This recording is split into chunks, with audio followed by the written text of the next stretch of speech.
Town of Belgrade. Board of Select Persons, January 3rd, 2023, meeting to order. We will start with the pledge of allegiance. I pledge allegiance to the flag of the United States of America and to the republic for which it stands, one nation, under God, indivisible, with liberty and justice for all.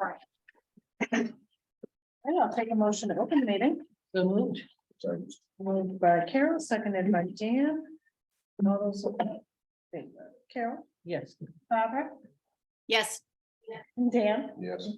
All right, 4 yeses, we are open for business. All right, I'm gonna do a little switcheroo on it. I'm gonna put the meeting minutes above the public comments. Oh, sure. Okay, so the first order of business is to review the meeting minutes of December 2022 meeting. I'll take a motion to open that item. So moved. I moved. Second. Moved in second. Moved by Carol, seconded by Dan, thirded by Barbara. I'll let you guys do the moving and the seconding tonight.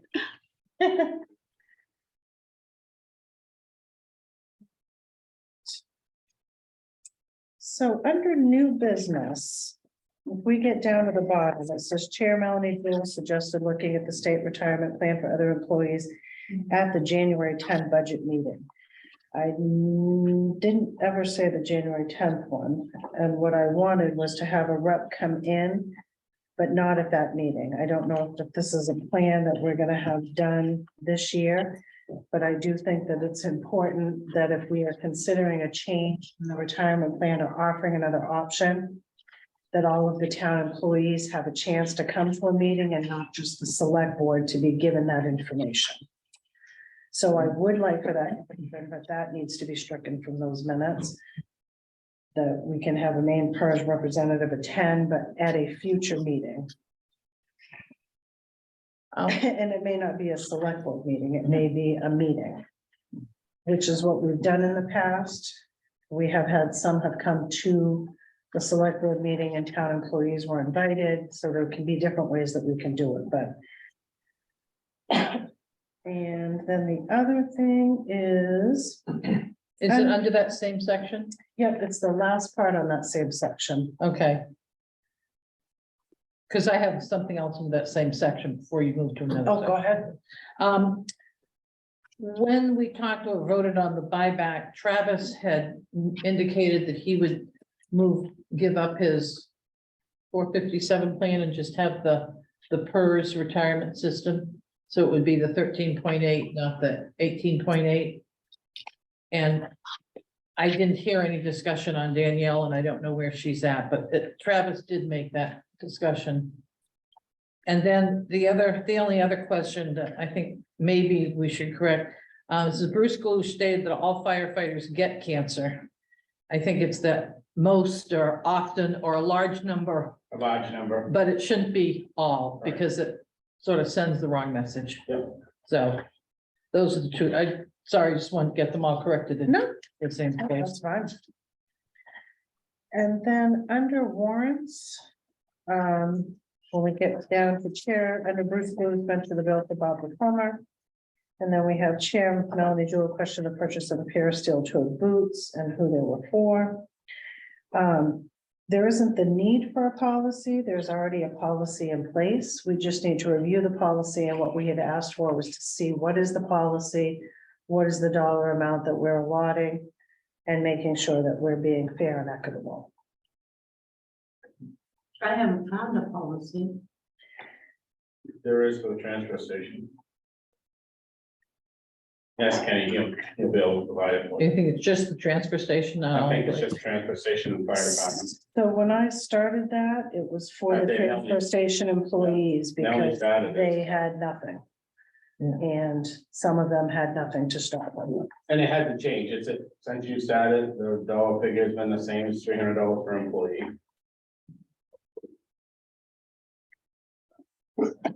Need for policy review then. Yeah, Yep, so that's, review and maybe upgraded for other employees. so there'd be need for a policy review and update.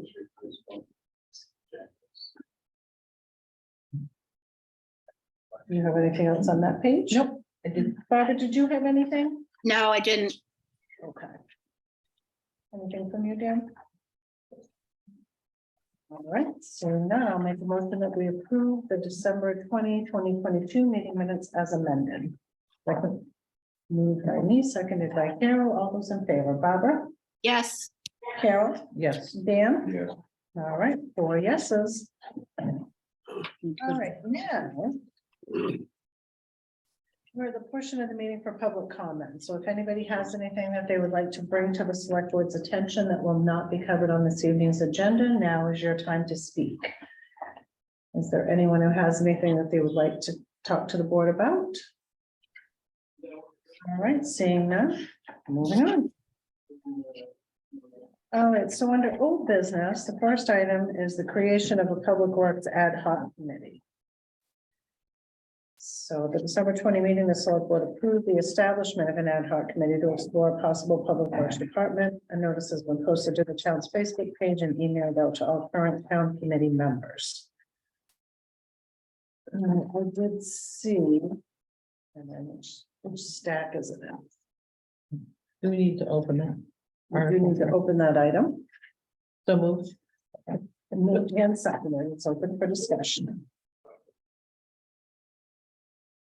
Okay, so we've received 2 applications so far.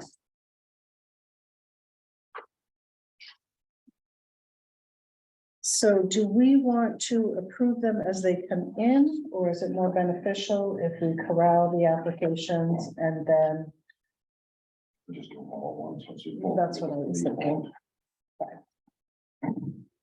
So, and do we have, yes, I think one of those applications is mine. yeah, well, you know your issue. And then I would like to ask if there is a definition of what the ad hoc committee is going to do. Because I may withdraw that application. Okay.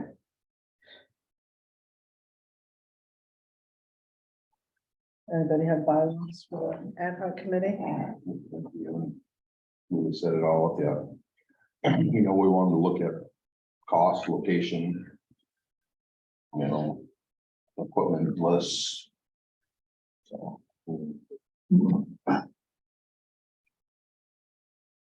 Number of laborers, Sure. Jack? My reason is that I think we've looked at all of those things. Number one.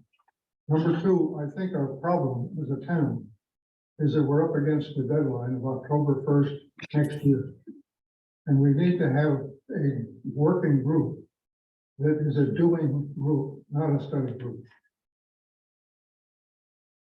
And we need to have a defined schedule of things that have to be done, starting from October 1st, 2024, and working back to today, and see what has to be done to make sure that the town's roads are plowed starting October 1st, 2024.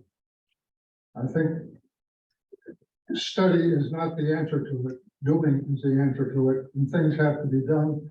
They have to be scheduled and they have to be completed. I mean, I would envision that committee is someone or a committee that's gonna commit to meet, pick a day. Every Tuesday from 3 to 4 or whatever your time is on a weekly basis to make sure they hit those timelines.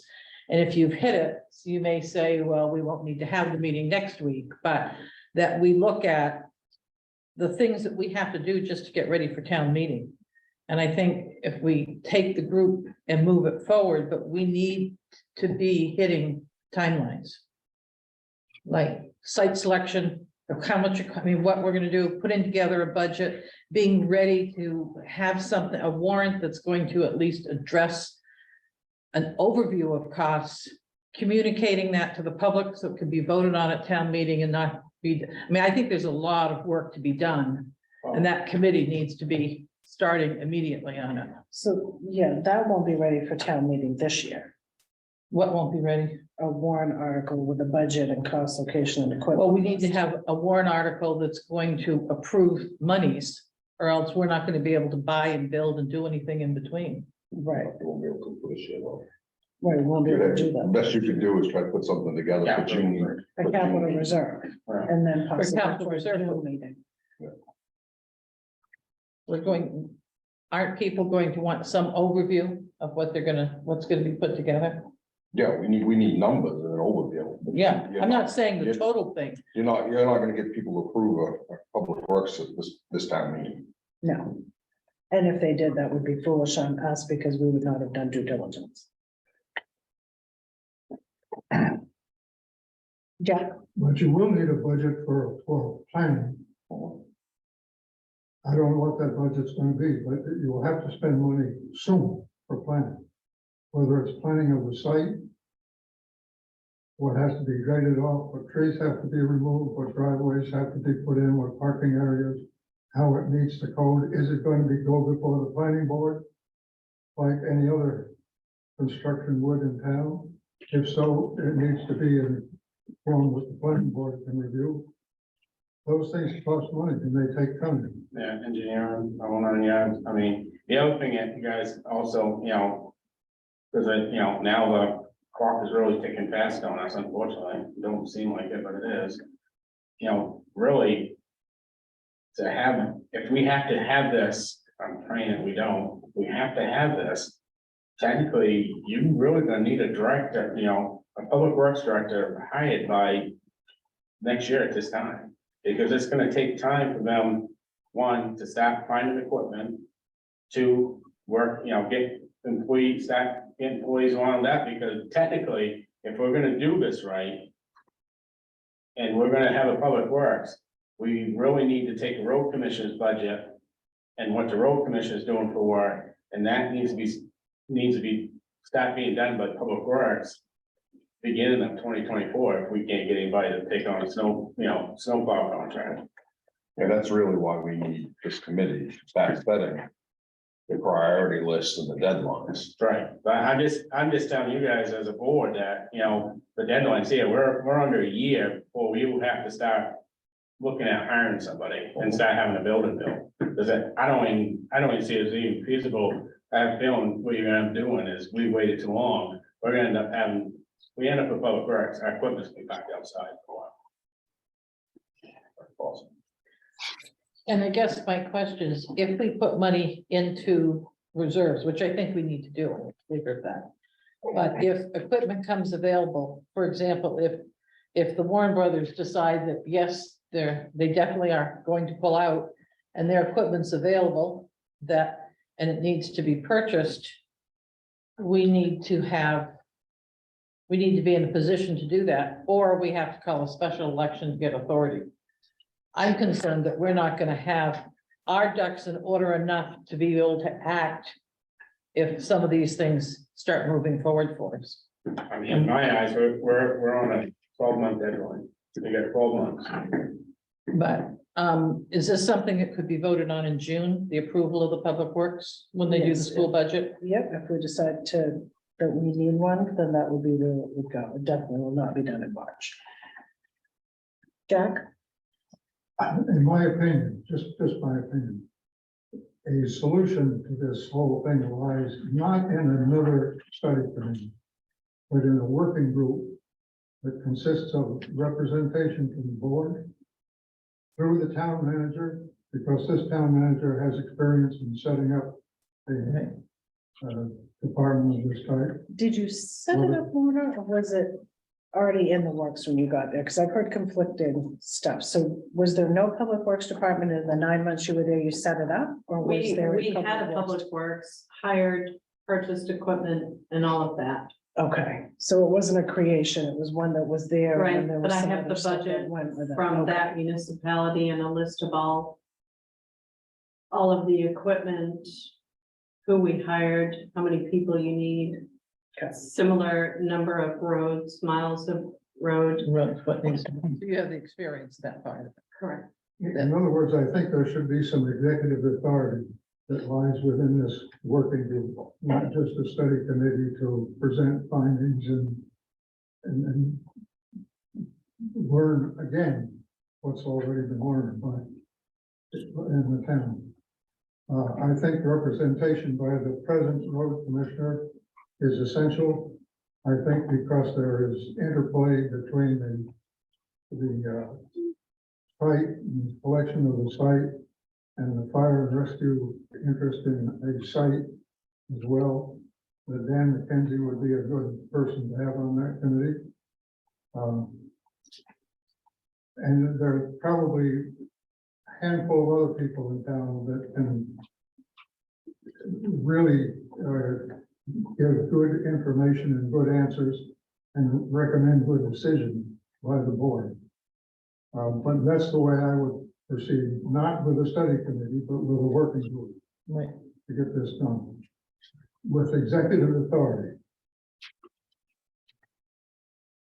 And I think that executive authority in the name of the town is important because a lot of people outside the town have to be talked to. I think the town has to get to the rock bottom of whether that existing facility is available, where the well is going to be. And I think that there has to be thought given in with this committee to where another well would go. And a site, if it's not that site, not the state site, how to connect that site with the water system that is planned. You can't have a well drilled half a mile away, I don't think. It has to be a central location. It should be a central location to if nothing else, to be acceptable, I think, to North Belgrade and the depot and the southern part of town. It should be a central location.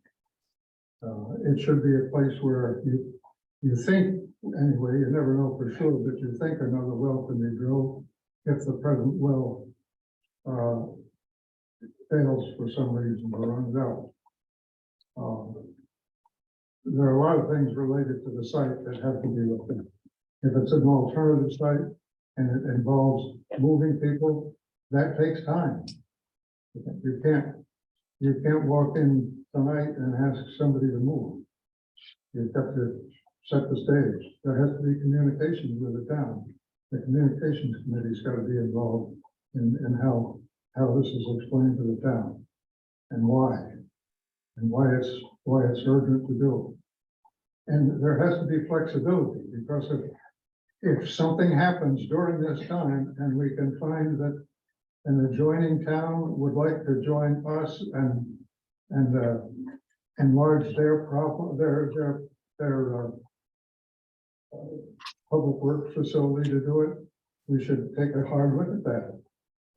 If all of a sudden a contractor decides he or she would like to be involved with the town of Belgrade, we'd like to do that. Like to know what to do and maybe drop everything we've started so far. I don't think that's going to happen. I'd like it to happen, but I don't think it's going to happen. So we have to be flexible. But we have to do it in a way that decisions can be made, not just pick down the road. Bruce? And the other thing is there's two other neighboring towns that's also running into the same crunch. My understanding is running the same crunch because their contractors are not going to pretty big their snowplow. So I think you probably ought to start checking with the surrounding towns. Well, who are the ones that you're thinking of? Because, Manchester. okay, because I was gonna say, because Mount Vernon, and I remember Anthony, you had approached them about that, because we've talked about We consolidating. feel there's possibility that contractor may not renew. Yeah, Melanie, if memory serves correctly, the fellow who does it in Mount Vernon is sort of in a similar situation as the Warren brothers. He's just worn out and ready to give it up. And they're in a quandary about what they're gonna do as well. Yeah, so I mean, there's three other towns that's gonna be in the same boat we're in, I think. And the problem with that is consolidating services between towns that are so spread out geographically. And is there even a possibility of a, No, but the other thing, maybe not, but you could get into a buying program. If other towns are gonna do it, and at the same time, if we gotta do it, maybe it's as we do it with fire departments, we get pulling other towns, I mean, we. Lots of times go to Augusta to just get that buying power to get that price. yep, I think all these points are important is why we need to have a committee that can start work next week and be meeting on a regular basis and kicking, all these possibilities. This one works, this one doesn't, but we at least explore them and know them as opposed to wondering. Unfortunately, I think we all kind of waited too long. I mean, it's all of our faults. We all thought somebody would take the contract. I have a question. Yeah. I think that Jack brings up a lot of really good points. And my question is, if the committee has executive authority, what exactly does that mean? And how are they granted that authority? If I can jump in, in my thought process, I think that it needs some authority to represent the town in talking to the state, in talking to landowners, and talking to potential suppliers of equipment or contractors. I think being representatives of the town directly, rather than through a study committee, would carry a lot more weight in these discussions than just as a ad hoc committee member. Okay, but by executive authority, you're not meaning that the committee itself would go out and start to buy equipment and so forth. Within any budget that's established by the town. Okay, So getting a budget established by the town is important. Because the first order of business I would see is to establish a schedule of what has to be done when, in order to have snow plow capability all up and running and ready by October 1st, 2024.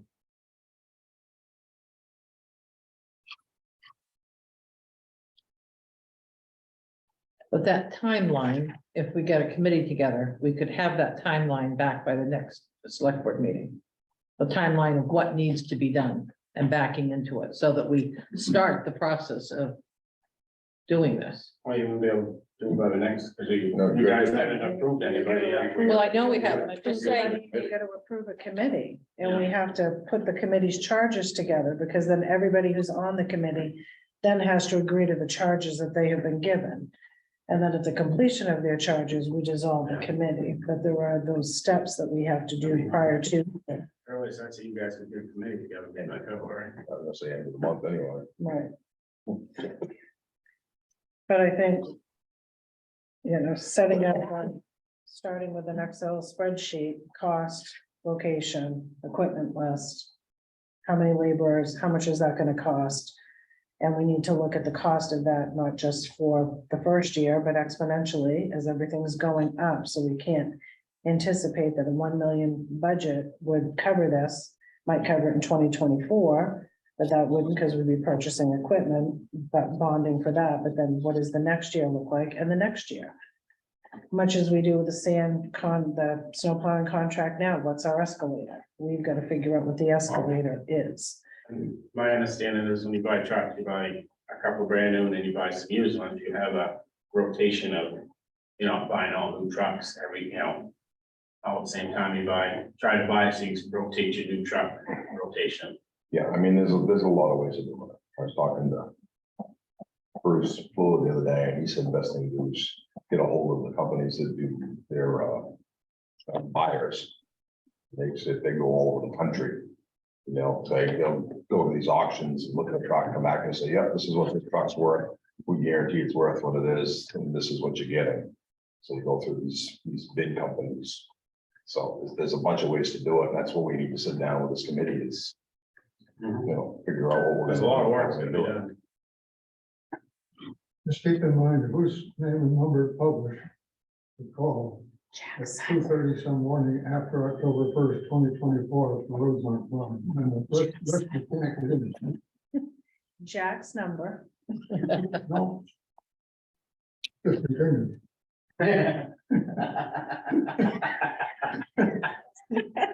That's something that Beanie used to do. All right, so Lorna, for the next meeting, when's the next road committee meeting? This month, third Wednesday. So it'll be after our next meeting. So who can we charge to start the creation of some sort of an Excel spreadsheet so we could start putting these line items in and start looking at it on a whole? Something manageable that we can look at. We have a spreadsheet already. That was included in all of the budget information. Right. It Yeah. has labor, sand, salt, gas, Yeah. diesel, oil, supplies. Yeah, we have that from there. It has everything already. Was that ours though, or was that Buckfield's? There's a comparison between Buckfield and what we're currently paying right now for Belgrade. And then a separate section for projected equipment. It was you'll remember, it was the one that was folded. Right, Because I did yeah. it on a larger piece of paper. I can send it out to you again, Yeah. via email, so that you can take a look at it. Yeah, because we also are gonna need stuff on that spreadsheet, like engineering cost, public work director, like what's the labor cost there? I don't know that we had a director on that. It seems like we had public works laborers, Right. so. You know, I'll make a we're note gonna of that. need, yeah, we'll need some other Out to things there. I think that Lorna's the perfect person to pull this together as town manager and having had experience with it in Buckfield. Thank you. That's what I was kind of hoping that she would be able to tag on to some of that. But also Belgrade is no other community, so we have to make sure that what we're doing is specific to what we need as well. So, but I think that all those things, I think with the base that we have, we can add in some of these other things and we can have a working document moving forward.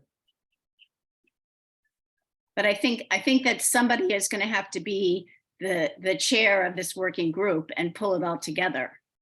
Right, and once we set the committee up, we can decide who the chair is gonna be. But we have to get the committee together first. Are you thinking we name a chair now? Before? Well, the I'm thinking committee's that Lorna as town manager would be the logical person to pull all this together. I would agree with you. As opposed to someone who doesn't have a whole lot of experience in pulling all may know pieces of it, but may not all of it. Well, and it's a big, it's a lot of, it's going to be a lot of computer work, putting together all the records and everything. And I think Lorna has the capability to do that.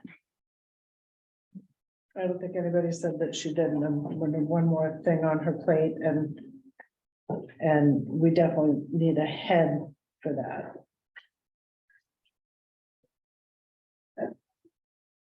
We'll reach out and see if Dan McKenzie wants to be on it as per Jack's suggestion. Yeah.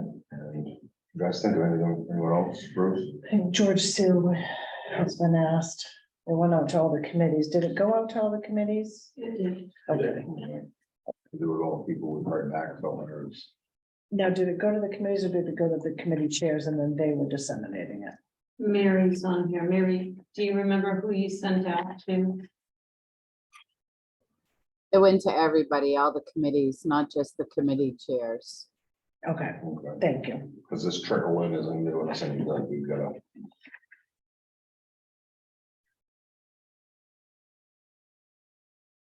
All right, and do we have anybody on the board now who can commit to this? Or do we want to wait and see what the board, well, we can't really wait and see what the board makeup looks like after March. Because then we'll already be into this committee. I mean, I'm willing to commit to working on it if we're gonna get working on it and moving it forward. I don't know if anyone else wants to.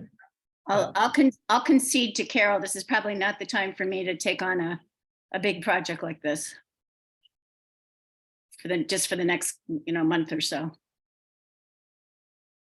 So we'll put Carol down as a member.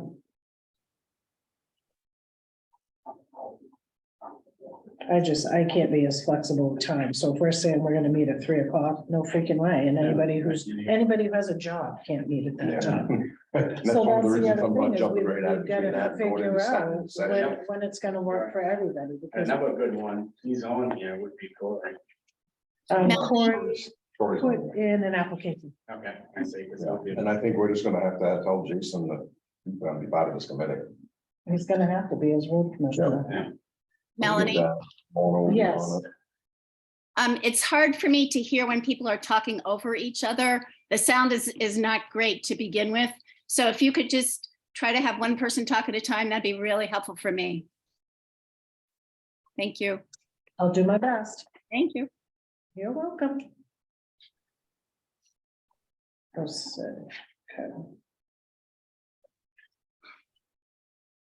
All right, so at the next meeting, we will see what else we maybe have for applications, and if we can think of anybody else that would be beneficial to be on. I mean, does anybody have heartburn about asking one of the Warren brothers to be part of this committee?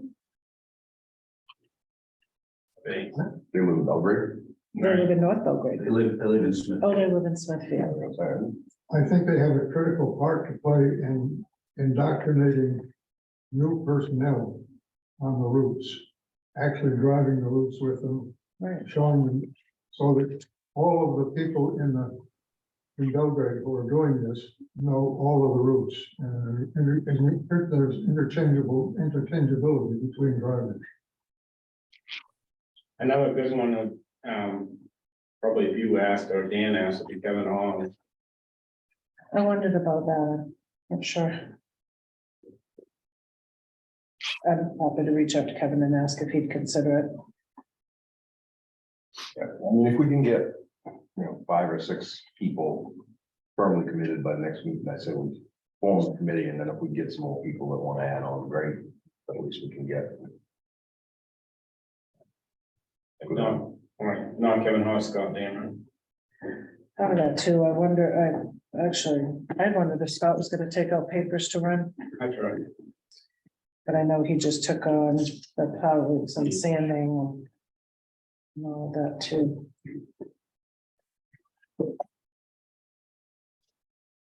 Any other ideas we want to throw out in public format?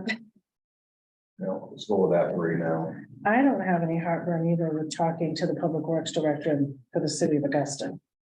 I worked there several years ago and I wouldn't have a problem talking to Leslie to see if she could offer us any guidance. I mean, she does also transfer station. Right, she's fantastic. Jack? I would suggest you consider someone from the communications committee. Because early on, you may want to call in a reporter from the Waterville paper or the Augusta paper, they're the same thing really. And explain the problem that the town has and what the town is going to do about it.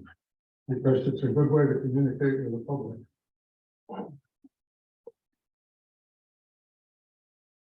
We could certainly ask the communications committee, Jack, if there's anyone on there. If I'm trying to picture the communications committee and if there's anyone on there that would really kind of, I think, depends on when the meetings would be held. And what that would entail for a member of the communications I committee. don't know, but I think their function is important. Oh, I do as well. Getting information out to the public in a way that's easily readable and understandable, and the newsletter gets to every household. Those are important pieces that we have to hit.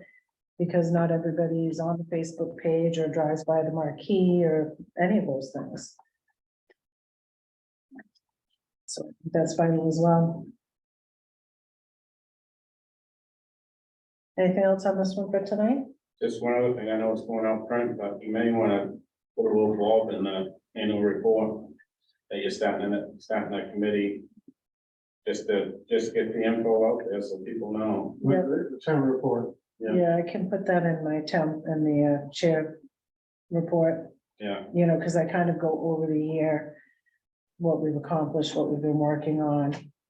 And yeah, I'm happy to do that. yeah, I think it's a good idea.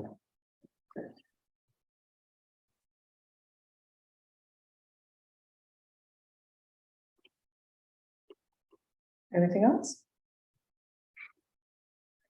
All right, seeing none, we're gonna move on to ARPA funds. Take a motion to open that item. So moved by Ken, seconded by Jane. That item is open for discussion. All right, so ARPA funds, the town is in receipt of $332,584 of ARPA funds. And ARPA funds is the American Rescue. Protection Act, right? Plan. Plan. Plan Act. So we should probably spell that out and then maybe put ARPA in parentheses. Because nobody's gonna know what that means. What are these funds? So there were some public meetings held for input. So some of the items are listed on here. We do need one of the ones that we seem to have missed that should be on the whiteboard is the town office drive-through. Yeah, drive-through for the town office. So we'll need a spot for that and we need to start figuring out what the cost would be logistically as well. I think Bruce had a good point. First discussing it, we were like, who loses an office? And then we were like, well, could you do something just under the ground? So. And what would the cost be for something like that? Before we commit to doing that, though, I think I'd like to send a survey out to people around town, see if they're gonna use it. Cause I hate to have the thing built and have one person a month use it. Right. How do we do the survey, do you think?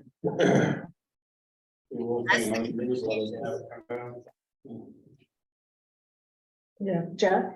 Are there elements of the ARPA funds that might be available for portions of setting up a town department? I believe that would be a useful allowance.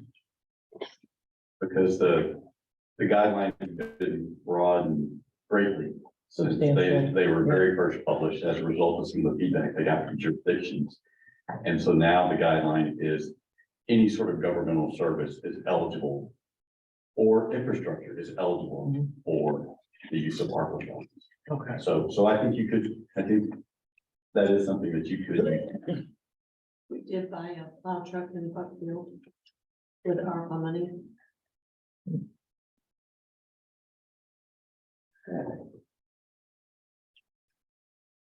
All right, so on this list, we have the water system. We'll add, we can add public works on the bottom.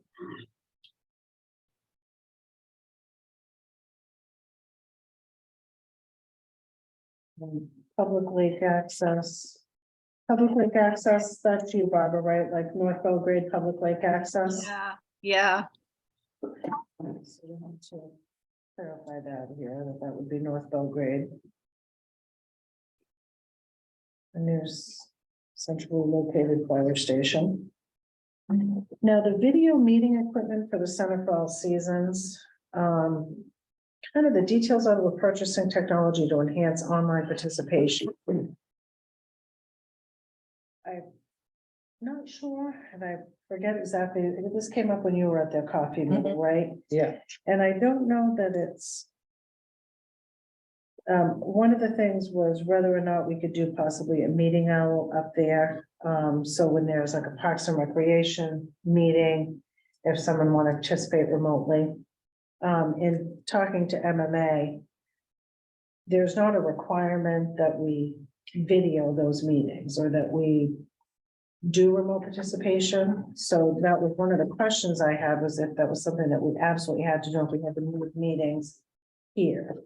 So the guidelines for the policy is that the policy needs to be put in place, and we do need to establish a policy or re-up our policy.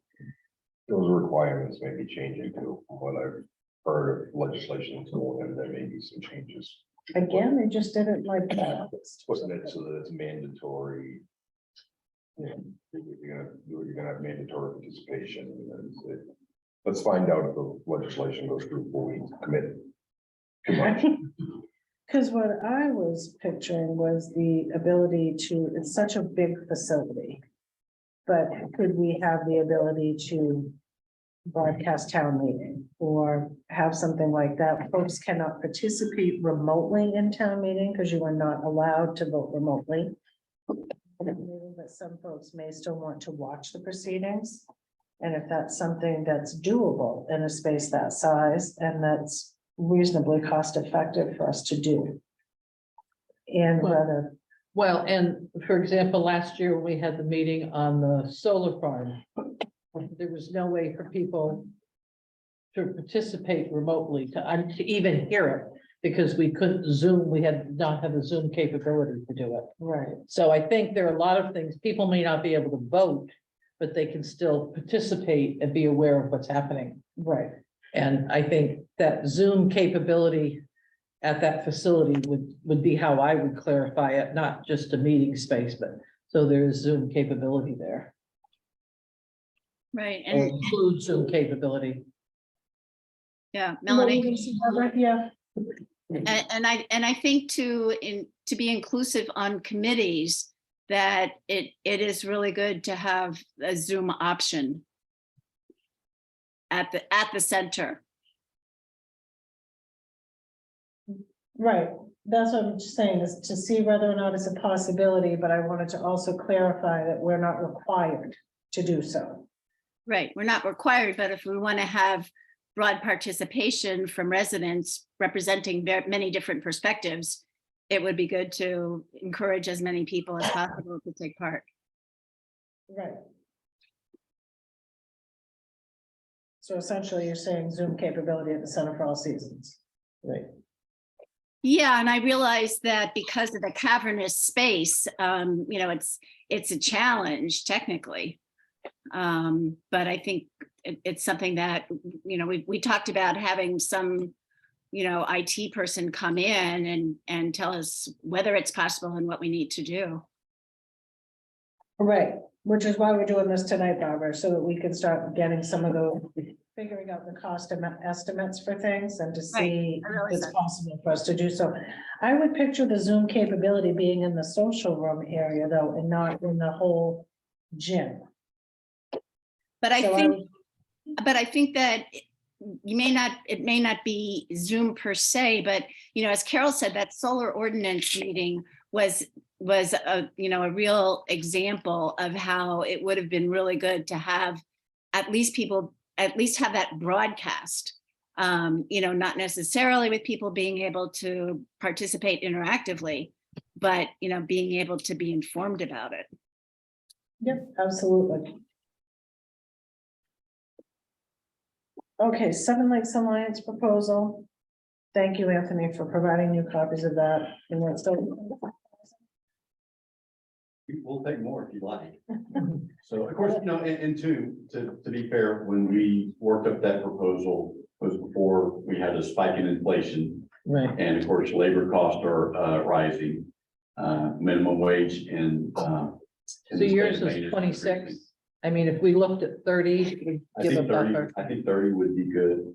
So, but I put 26 in the application because that's what we originally talked to you guys about, and I didn't want to throw a curveball in there.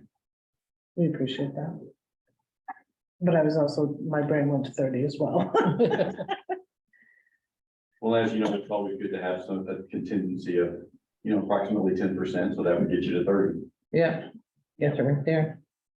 All right, and the sea and salt shed relocation, I feel like we chit chatted about that a little bit, and it seems like all we would do with that would be to move a problem from one section of town to another. So is that one that we can all safely say we can take off this list? And you might as well come off the list. You don't have enough money to do half of these things that Oh, we're yeah. talking about doing, so. Oh, we know.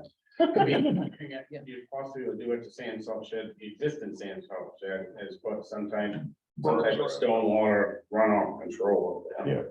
Yeah. As in it's written on there, better housekeeping, that would be kind of your housekeeping.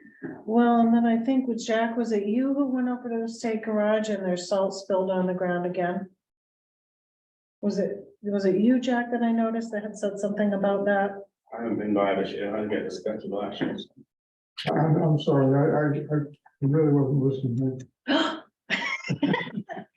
So Jack, was it you who went over to the state facility site and made note in an email that there was salt Oh, scattered on the yeah, grounds? Yeah, Okay, yeah, when I found Richard and I was out on the business with him. We happened to go by that entrance. We went in, we drove over around the state facility. I was looking for the well. I didn't see it. Maybe went right past it, didn't see where it was. But I did happen to notice there was quite a significant spillage right in the open air of salt in the state facility. so, And here we're obsessed about housekeeping right, on and our own facility. so, And Lorna, it's going right back in the water there. can you contact Dwight Dowie again? Because last year at this same time, we had an issue with the brine solution being poured out from there, and they assured us at that time that their housekeeping would get much better. So, I might suggest contacting Jamie Andrews, Oh. direct contact. Okay, let's do Jamie instead of Dwight. They just- And Tom Roberts, who's his second in command, who's very responsive. Okay. And I think we should get up and take pictures so we have documentation. I'm in contact with someone else under him. already. the well is, when you're facing the garage doors, is behind the building on the left-hand side. That's where the well is. Yeah, it's bad. Yeah, it's on the back corner, left-hand side. Jack goes back up tonight. I didn't see it when we drove around. Yeah, It's pretty good. yeah, it is. I had to do some digging to find it. And is there anything protecting it from getting run into or anything at all? Well, it's not in a spot where Yeah, there right. should be any traffic, any machinery around it. You know, Well, should and could. They have to go off-roading in order to, Okay, that's my point. I mean, could someone accidentally, the only thing they could accidentally do is with a bucket, there's bucket snow and stuff up over it, but they'd have to really be pushing it out there to get it there. I just presume that if we did take over a well that the state set up for us and a receiving tank and so forth, that we would be given deeded access to get to it.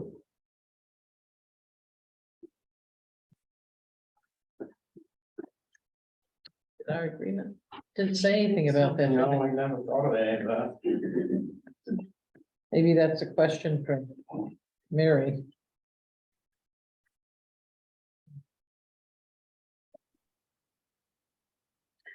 All right, then next we have town property erosion, controlling the drainage and erosion on town properties. Some of those are being addressed by the Seven Lakes Alliance.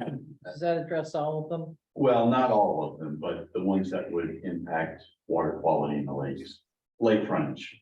Yeah, So essentially you're talking about your, three river parks and, the Center Cross seasons.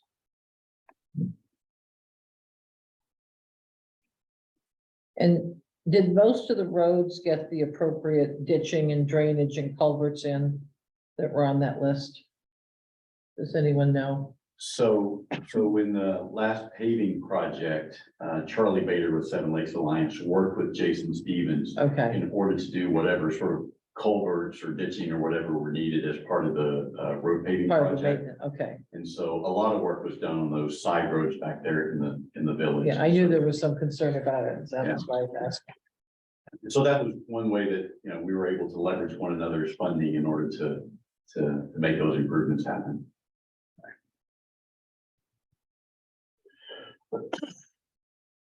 Are there other issues that we can think of with town properties that we would need to have also on this list?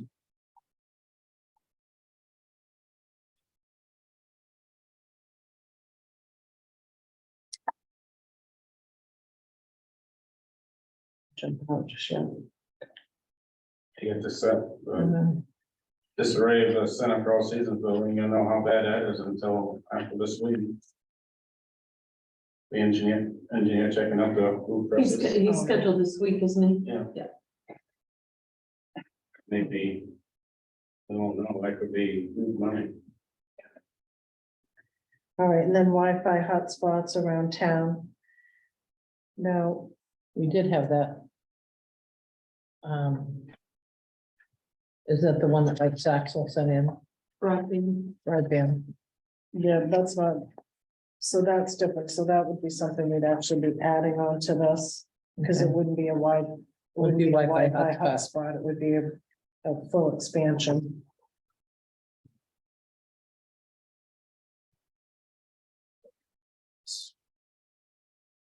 Is Mike here? I can't see. No. No. Okay. I'm like, I can't see any of those names from here, no matter how much I squint. So, because the estimate that they put in is 50 to 75, so I'm wondering if they can show us an estimate?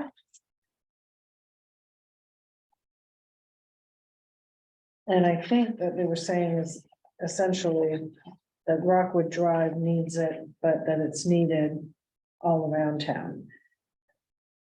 Dan's room. Right, for the internet capability for you guys. So I read this, We've it's got internet. It's 50 to 75, so our cost would be 25 to 37.5 if we did a 50-50 split. Is that how, was how I was reading it? Is that your reading on it as well? Well, and I'm just not sure, I mean, that's a big spread. So, 50 to 75. No, he says, he says on the application not to exceed 50% of project cost or $25,000, whichever is less. So it would be a maximum of $25,000, 25,000 for the Rockwood Drive. right? But how does this broadband expansion fit into what the state is going to be doing? What is the state doing? Well, I don't know, but there's going to be a ton of money put into the broadband expansion through the state. Most of it's gonna go to the big cities. Believe it or not. The bigger cities.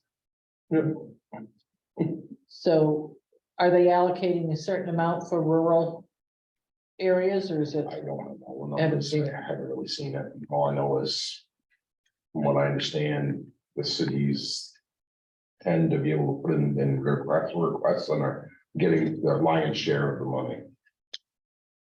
From what I've heard. Which really doesn't help the people that really need it.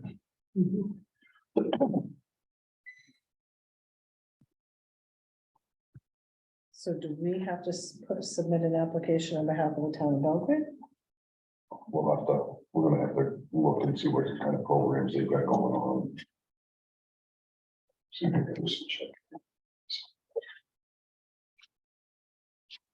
Maybe Lorna could look into that.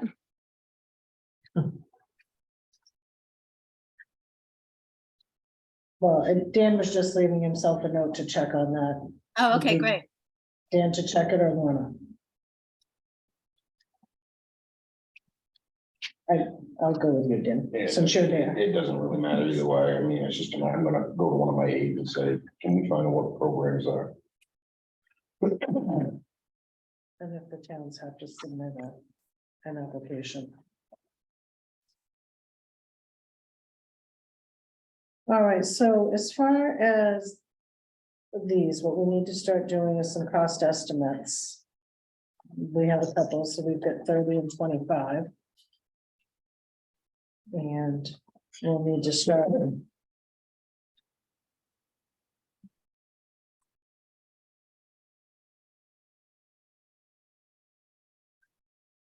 So how do you all want to proceed?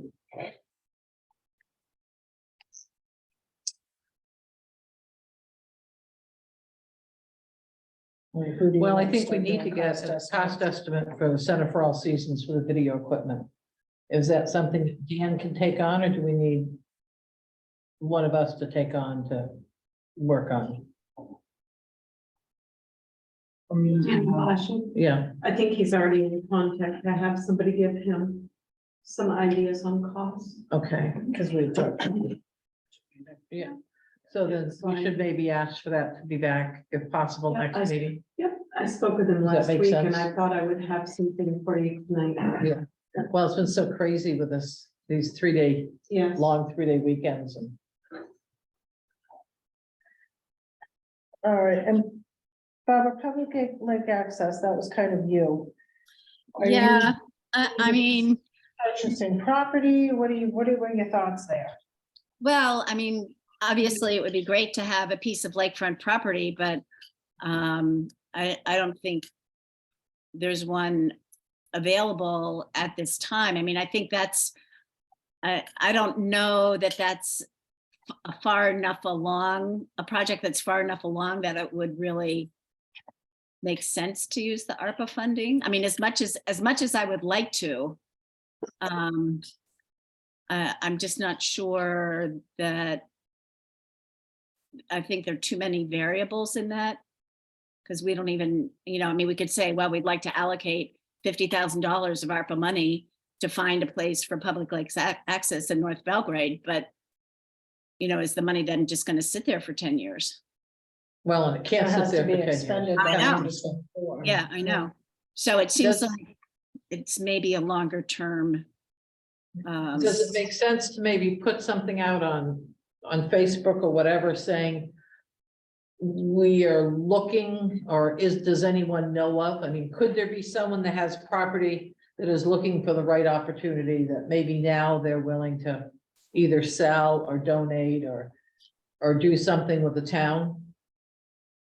Yeah, we mean, can. The I mean, people really know that we're looking to do this. yeah, Pat Donahue is well aware of this interest. And I mean, I think he would be the person to talk to see how, I mean, I'm happy to talk to him to see how we He's might. sitting He's here. right here. Oh, he is. Hi, Pat. But I mean, he would be the person to talk to about how we can expedite that. And I'd be happy to do that next week. I can't do it this week. That'd be fine. Okay. I'll call you next week, Pat. Okay.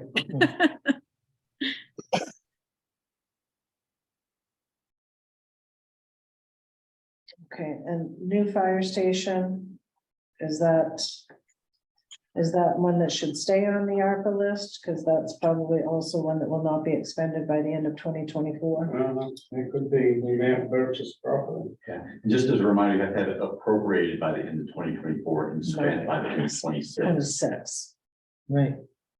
thank you. But I think when thought we were close to a solution with the fire station, we were looking at that sort of as a 5-year project. at that Right. time. You know, I was gonna say, that's sort of back in the early stages, right? I think I found another piece. Dan's gonna look at it. He was on vacation, so we're not gonna comment too much about it, but there's another piece that's really close by. That's coming. Yeah, by the time we get it and go through some of the work on it and then get it ready to get approved by the town, we You're may gonna be have, running out of our time frame. you're gonna have engineering and all that expenses next, you could take a chunk of it, that or Yeah. just a chunk of it to buy the property. Yeah, Okay. And Wi-Fi hotspots? Who would we contact about establishing Wi-Fi hotspots?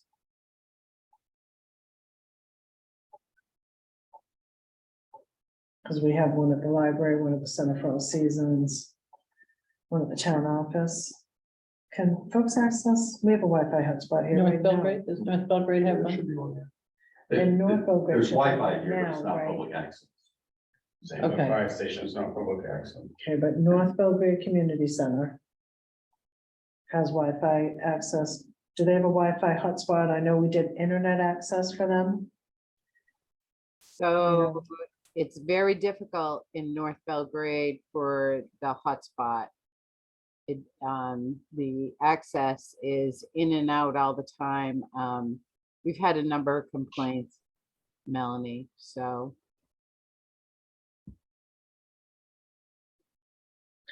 So Mary, is it just the surface coming to it, or would an upgrade in equipment, for lack of a better word, solve the problem?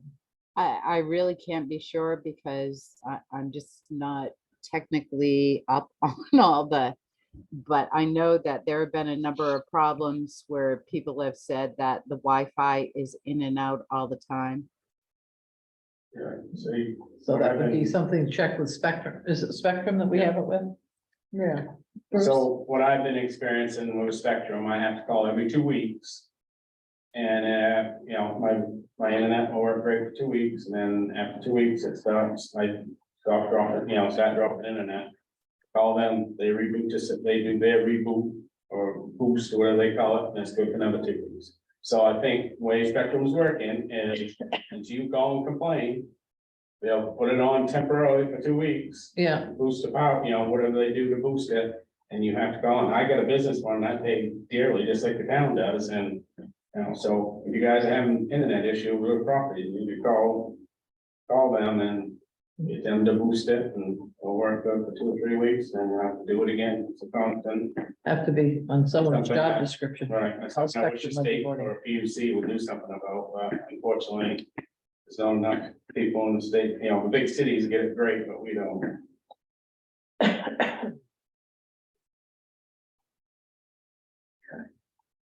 Does the library have public access? Yes, yes. They do, okay. What about cellular Wi-Fi as a hotspot? I don't know Keep anything going. about it. I have, the internet I have at home is a cellular modem. I don't have Spectrum or Right, Verizon, I consolidated. know Verizon Oh, Mine's It through, also depends on how good coverage you got for. mine is not Verizon, I think it's AT&T, but I have excellent, it's the best internet I've had in 35 years. Best internet I've had, maybe worth exploring. because I don't, we were using satellite internet at home, HughesNet, because I didn't have access. Right. Well, the public access at the library is fine, so, we could talk to Jared and, see what's different if it's just a question of signal or whatever at North Belgrade. But the one at the library, and Melanie knows, Melanie's done many of a select board meeting from the To do- parking lot of the library. My internet at home would go in and out, Mhm. and so I had to grab my computer and go down to the library. But, Well, if we Does talk, it hurt if we have somebody contact Spectrum and say, listen, you guys just installed this here and we're paying dearly for this, so if it's not accessible for people, because it's not like there are more trees around it than there are around the library, but the internet capability there for Wi-Fi should still be just as effective as it is other places in North Belgrade and other spots in town, I would think. And if it isn't, they need to tell us why. But I think we probably. What's that? Yeah, Melanie, we're just a half mile away from the North Belgrade Community Center, and we have Spectrum and we have very reliable internet.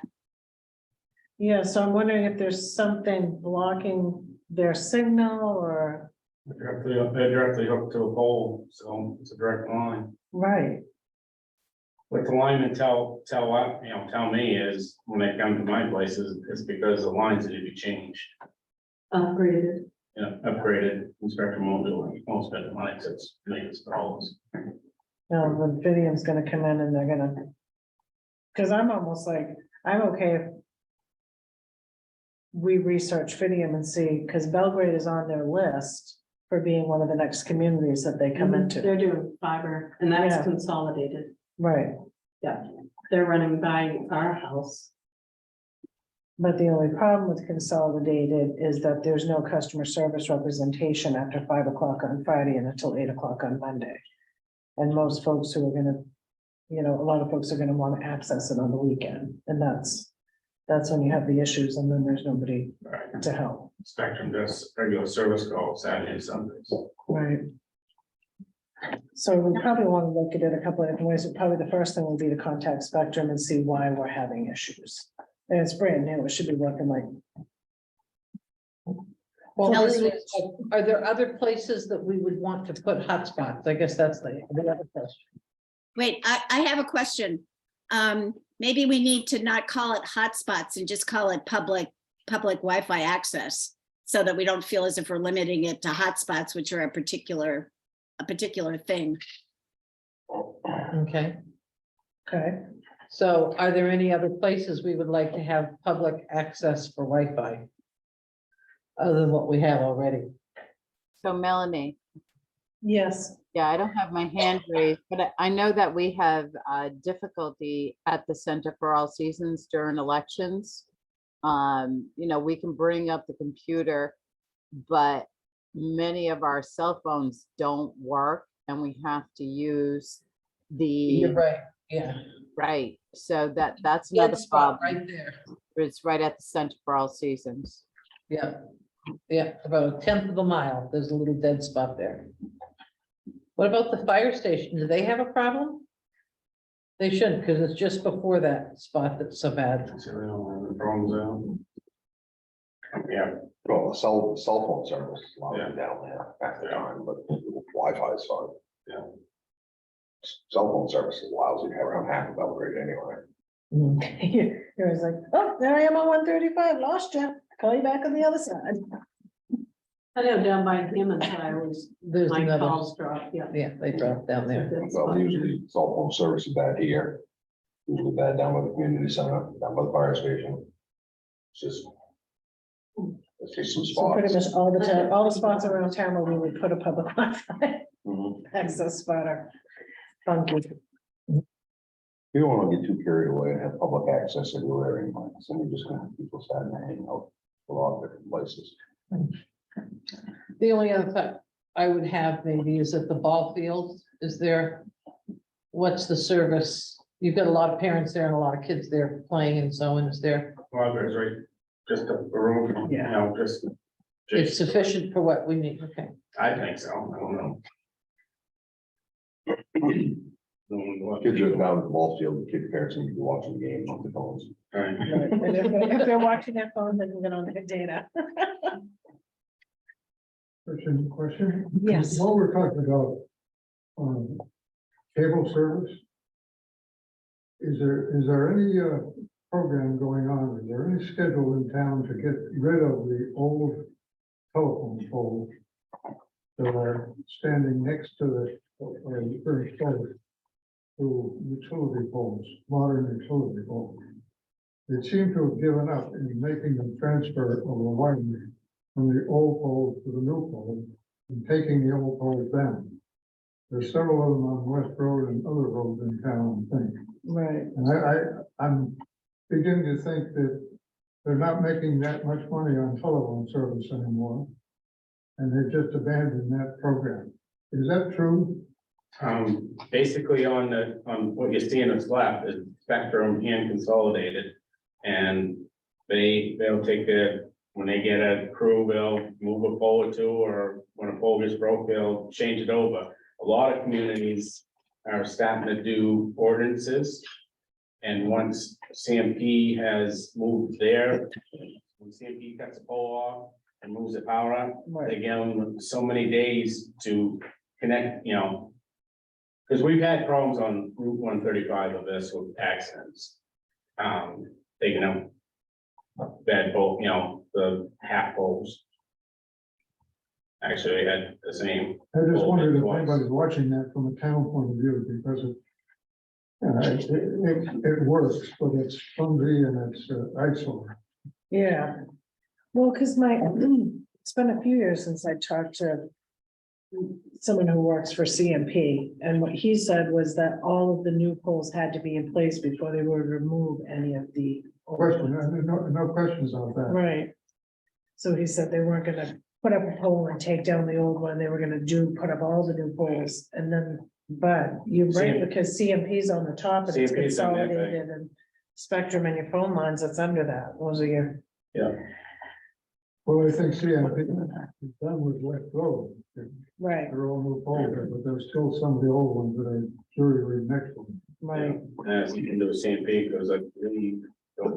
The poles in down Belgrade are owned by Consolidated. Yeah, because we had the question about the flag posting the flags on Cemetery Road, who owned it, and it's consolidated. Yeah. Well, that's a whole different animal, Jack. I don't think that'll be on this list.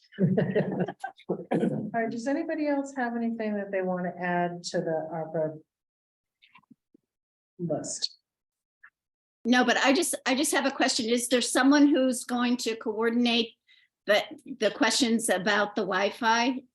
Did someone take on looking into that? Or is that a town manager thing?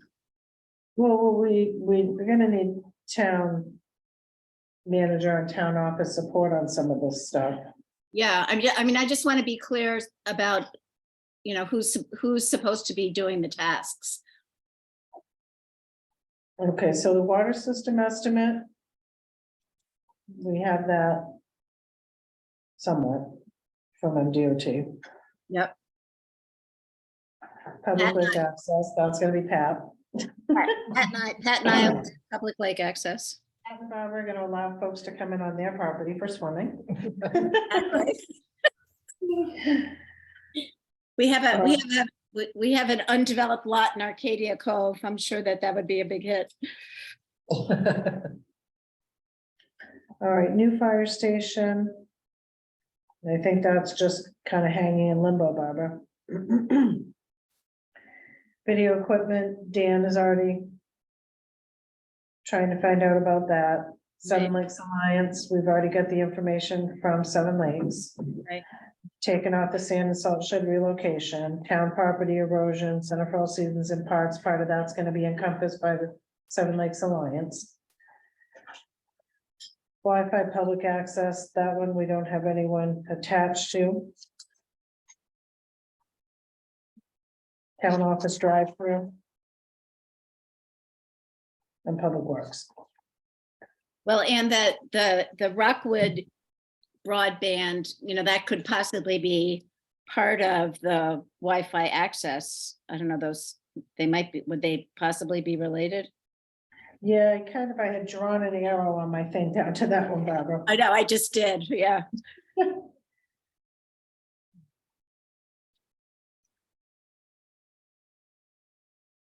Well, we have the cost for What about the Rockwood. building There must be services? others, Sorry, I'm sorry. I'm sorry, there must be other roads that have similar issues to Rockwood. Right, I Oh, think Mike Mike did mention Gupta Road, At the Yeah. very far end of the couple room. yeah. So it would be a question of, we allocated X amount of dollars to be used, and then it's either first come, first serve, or Most of your take the campgrounds don't people have and it. split it up, or however you do that. But other than Gupta Road, are there other ones you can readily think of? What? Most of your camp roads don't have it. And that's just, Rockwood's just a camp road. It's not a town road. No, but they've got 6 or 7 year-round houses down there. Another one being built right now. We got a lot of camp roads that have 50, 60, 70 seasonals. I'm just saying, I'm just, You know, you have to make a decision on what you're gonna cover, 'cause I mean, like, right. my driveway, I always thought it couldn't get consolidated or Spectrum bring cable down to her. You know, it's a private road. Yeah, I mean, if you're gonna open it up for one, you're gonna have to open it up for everyone. well, that's the question is, Right. where do you make that determination? Is it the amount of houses served? Is it the amount of miles? Is it? Well, and Or it do doesn't we- mean that everything on this list is gonna get done. Absolutely. So, Right, these are ideas, yeah, but it's up to us to decide which ones I get think them. once you get some of these prices and stuff, I think you can work about half of these are gonna disappear out there Yeah, I think so too. What because. about the building that's under consideration for the transfer station? To replace the 2 trailers that are down there now for storage and improved storage of material that be shipped out, recycled material to be shipped out. Did we raise some money to do that? We raised some money to put the trailers back up level, but we were going to put a foundation in there that would be suitable for a building for recycled material. So you had requested that, Jack, when they were shoring that up for that. And I remember you saying at that meeting, if we're looking at this as a right now project, why are we not looking at this as a 5-year or 10-year project? Because if the end result is going to be a building and not have the portables or the containers there. You have a good memory. I do. But we've not seen anything coming forward, and that has been one of the things that we constantly are harping on. If we're doing this, what's the 5-year plan? What is the 10-year plan? So, I mean, as of right now, the containers are working great for us though, so. I mean, and, they're not sinking anymore because there's, the firm foundation in there. right, So, I mean, the containers are working great for us and, that's one place where we can save tax dollars and not do anything at this time. I'm Things not may pushing change. it, but I just but Things may you change. don't want it to fall off the radar, didn't want to Right. follow which, you know.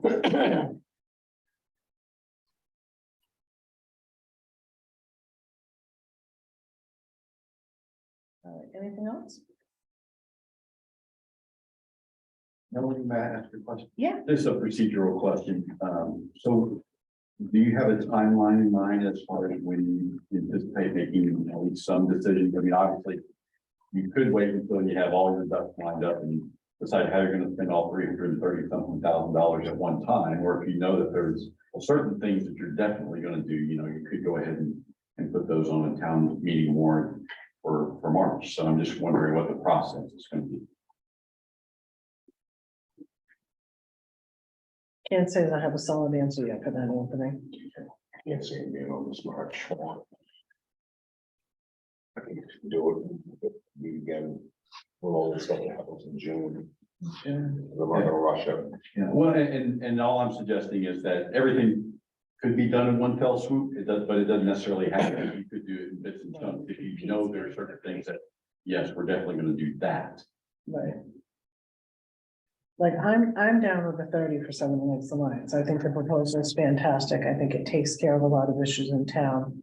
And I think that it's a coordinated effort, so that would have my vote as a piece of this. There are a couple of things there that I think are, probably a little bit more coming up to the top of the list of things that we have to do. But I think what we do have to do is start getting the cost estimates, look at that on some sort of a spreadsheet and say yes or no. Like, this is out of the realm of what we can do, and maybe we look at allocating town funds down the road to work on this issue. Well, as a citizen, I don't envy you. You've got a lot of needs and $330,000 is a lot of money, but it's not nearly enough. But Yeah. not a lot of money at the same time. All right, if nobody has anything else on that, anything from, can't see anyone else with their hand raised up there. All right, then let's move on to new business. And Barbara and Laura crafted a town of Belgrade's inclement weather and emergency closure policy for our review. Take a motion to open that item. So moved. Moved by Carol, seconded by Dan. Did everyone get a chance to review it?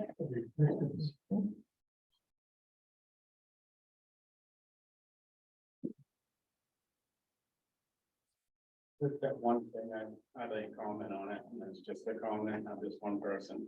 So I guess the thing I'm getting at, the part I get at is, I think one thing, there's that couple comments. One thing, I think it goes in this, our town facilities way prematurely, or times it shouldn't be closed.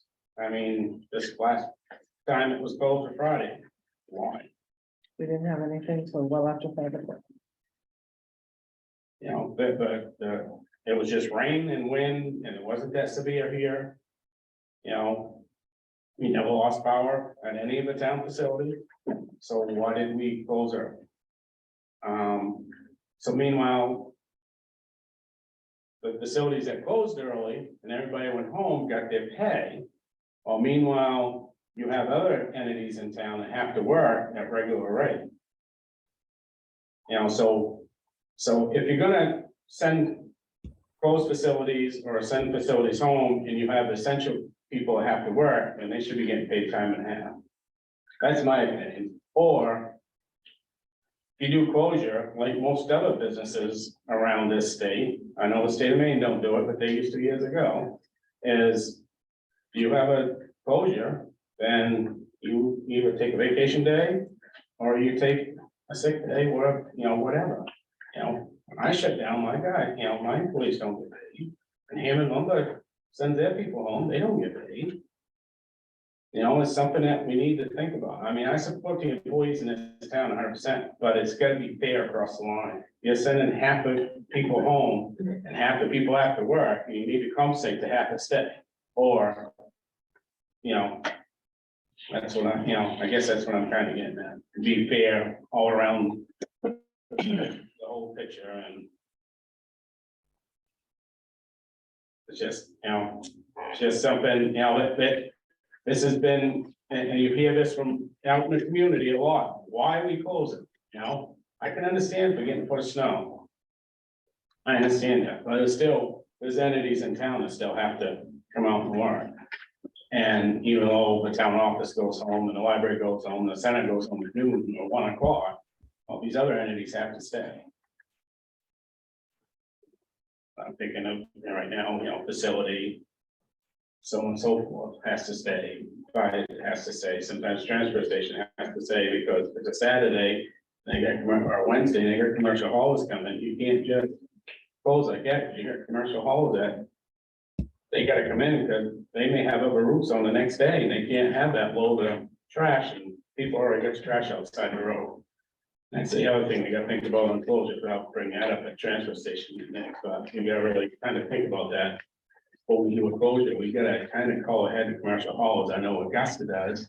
And if they're gonna close, they call the commercial haulers way in advance and say, hey, we're closing at such times to get your load in.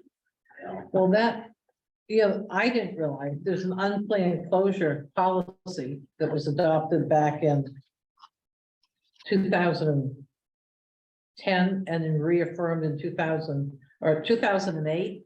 And it says they have to call the commercial haulers. And if you close on Saturday, at some point, you have to be open Sunday.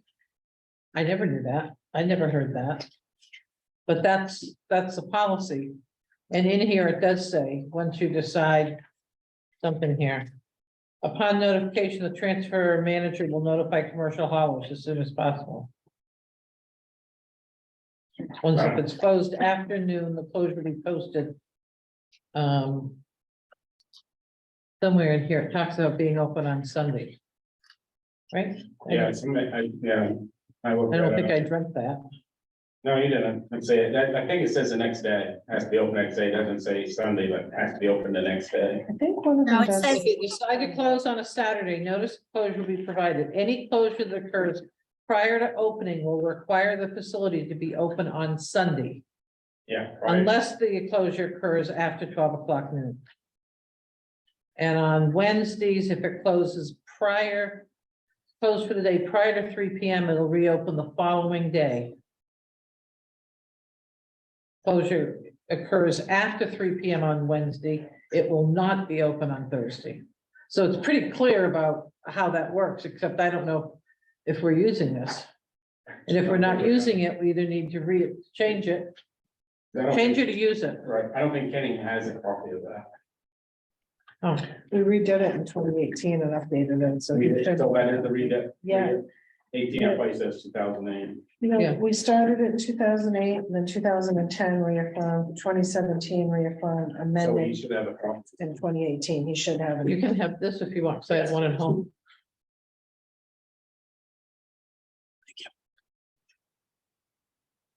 Yeah. Guess I feel like this is super wordy. And it seems like it does not need to be this convoluted. And then the Center for All Season has their own. Yeah, because that was, and the concern there was kids. And if the school closes and, So what happens if there are kids that are going to the after-school program and they can't get a hold of the parents. This facility has to stay open. That's what I thought, the facility has to stay open. And very leery of closing that facility anyway, because if these kids are already scheduled to go there, it really messes the parents up if they're at work or whatever. Just say, Right. all right, you gotta come pick up your kid, even if you can get a hold of them. And then if you can't get a hold of three of them, they gotta stay open You anyway. gotta stay open anyway, right? So I'm very leery about closing. Yeah, at least, I mean, I can understand closing classes and special things, I but mean, the kids program. if the state is at the point where you've got 2 feet of snow and the state basically shutting down. Lately, the state shuts down if they. Yeah, and that's the problem is lately is the state's And, been shutting down. and way more than they unfortunately, used to. we're following the same suit and, you know, as me as a taxpayer, it needs to stop. Well, mean- and so that was one of the concerns, and I'm pretty sure this is where this is coming from, is that the state wanted to close down Thursday night, they said they were closing on Friday. And so I said that the policy in Belgrade has not been to follow the state necessarily, because the state is concerned with workers all over the state for the state of Maine. Southern Maine was getting it before we were getting it in central Maine. We didn't have anything until after 5 o'clock. I feel like the fervor gets a little bit whipped up, and then we get the personal stuff. And while this person's a little bit older and, you know, we're worried about them traveling, and we do worry about the safety of employees, but if we're worried about that, then maybe So- those, you know, I don't know how to handle it and make it fair for everybody, but the way it has always worked was that the folks who were out on the roads were in contact and letting us know what it looked like and were part of the guidance process.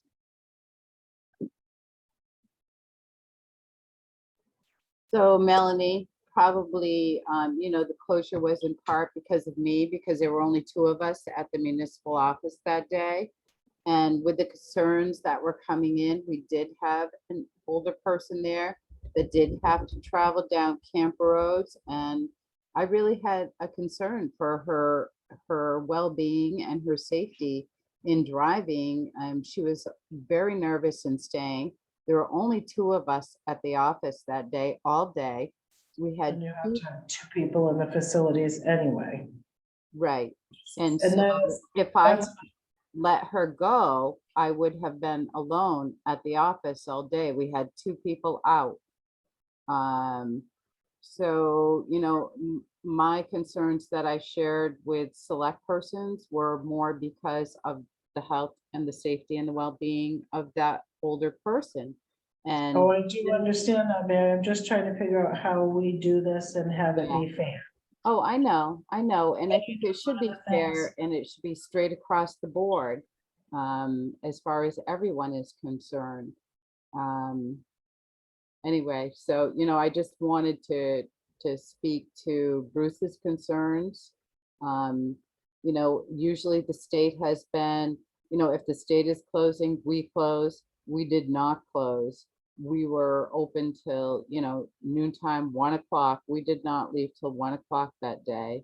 And usually we look at what surrounding towns are doing. The town of Oakland never, ever closes. They were closing at noon that day. Also, you know, because of the safety and the health and the well-being with the reports that were coming in, nobody knew when the flash freeze was coming and what the traveling conditions were going to be. So anyway, I just, Right. yeah, I just, Right. I think that's the hardest part for us, Mary, is that we're not meteorologists right. and, Very rarely do they get it right. right, I said, I mean, meteorologist, Mel, I can guess too. And they Somewhere still between get 6 and paid. 12. Right, and really well. And they still get paid, yeah. So anyway, you know, it wasn't, you know, if we had known that the weather was gonna be okay, but we did not know, there was an unknown there. So, you know, at what risk do we keep our employees at work? When I heard Oakland was closing, I did reach out to the town manager and, spoke with her and did mention, I had concerns. So, and they were genuine. And I really do think that, we should be straight across the board. Everybody should be following the same policy. We shouldn't have 3 different policies, one for the town office, one for the transfer station, and one for the Center for All Seasons. I understand that, sometimes there are issues with parents picking up children, and, that people are relying on the center to be there. But also, we have a concern there about the safety and the well-being of those employees. What happens when school closes and they drop children off at home and there's no parent? So they wouldn't so the school pushes out a notice if it's gonna be closed, but the buses are already established, the kids going to the Center for All Seasons. So then if we close the Center for All Seasons and they have an early school closure, then those kids then have to go on to buses that they're not. I'm in other towns. Not all towns have a Center for All Seasons, so when the school closes early at 11 o'clock or 12 o'clock during a day where there's a winter storm, they're sending kids home on a school bus. I mean, parents have got to come home and be with their children or something. I don't, I mean, you're expecting some town employees to work through a storm. I mean, Essential personnel are different, though. It's no different than law. It's no I different know than it's law different, enforcement or But jails. I don't It's even- the same. right, but I'm not even getting into that part of it. The part of it is we're all adults, we all can drive in weather. If we can't drive in weather, we shouldn't be driving. 2 or 3 inches of snow, we shouldn't be canceling. If it's a foot of snow or ice storm of 98, very understandable. But I'm telling you, as a taxpayer and hearing other people in this town talking about it, is us closing the last 3 years or 4 years of this town closures are just ridiculous. And this year has been horrible. It's just, we need to have a policy, and we don't need to follow the state of Maine. We need to follow our own policy, and it should be from, you get your report back from facilities, they're all plowing facilities or sanding facilities. Okay, the roads are getting pretty bad. I think you should close down close down, or you're getting it from the fire, whoever's on fire duty. Okay, yeah, we're out on calls, the roads are getting real bad. Okay, it's time, time to start thinking about it, or, So do you let people leave once the roads are bad? 9 times out of 10, that's when the school gets out. The roads are already bad when school's getting dismissed. I look at it like if we lose an employee, they get hurt, we're way worse off than if we let them go I don't know, when I they just- can still travel. I just know rain and wind is not. You're insuring, it's like having insurance, you're insuring the risk. It's, Barbara, you had your hand up and put it back down. Oh, well, yeah, I was going to say something similar that, I think that we all agree that meteorology is not a precise science. And sometimes the forecasts are right on and sometimes they aren't. But I think we have to look at, one question is, if the state of Maine closes, are there functions that we can still accomplish at the town office? Are our people limited because in what they can do to serve the public if the state offices are closed? I don't know the answer to that question, but maybe Mary does. We can pretty much handle everything unless a real big issue comes up. And then we'll just tell the customer, you're gonna have to come back. We're unable to reach the state, the offices are closed. We can do business. We're pretty experienced, and, we've had all sorts of different things come before us that we've had to handle. So, it's not a huge issue if the state closes. My concern was more just the employee. That employee that day was very nervous, and it left us understaffed in the office if I let her go. Yeah, well, maybe we should continue discussion a few more minutes, but not try to come to a final Right. conclusion on this. I mean, I'd be happy to, work on this a little bit more. Lorna and I put together a draft. And then, the two other policies are policies that we already have, but, as someone else said, it just seems silly to have 3 different policies. It seems like these all ought to be combined. And maybe we need to specify a little bit more what the criteria are for closing. And in terms of road conditions, if that's a concern for people, to specify something about, I've lived in Maine for 35 years and I consider myself a pretty good driver, but I am not eager to set out, in deteriorating weather conditions. And I think if we can keep our employees and our citizens safe, that's something that we want to consider. And not everyone lives right here in town. Some people have to travel outside of town where the conditions may be much different than right here. Under the policy, who would be the town's clients? Or was this adopted from another policy? Our residents, I think We have clients, the sa- I we think have the clients, safety of citizens, clients, or employees. So who are the clients for the town of Belgrade be? people who would be attending programs.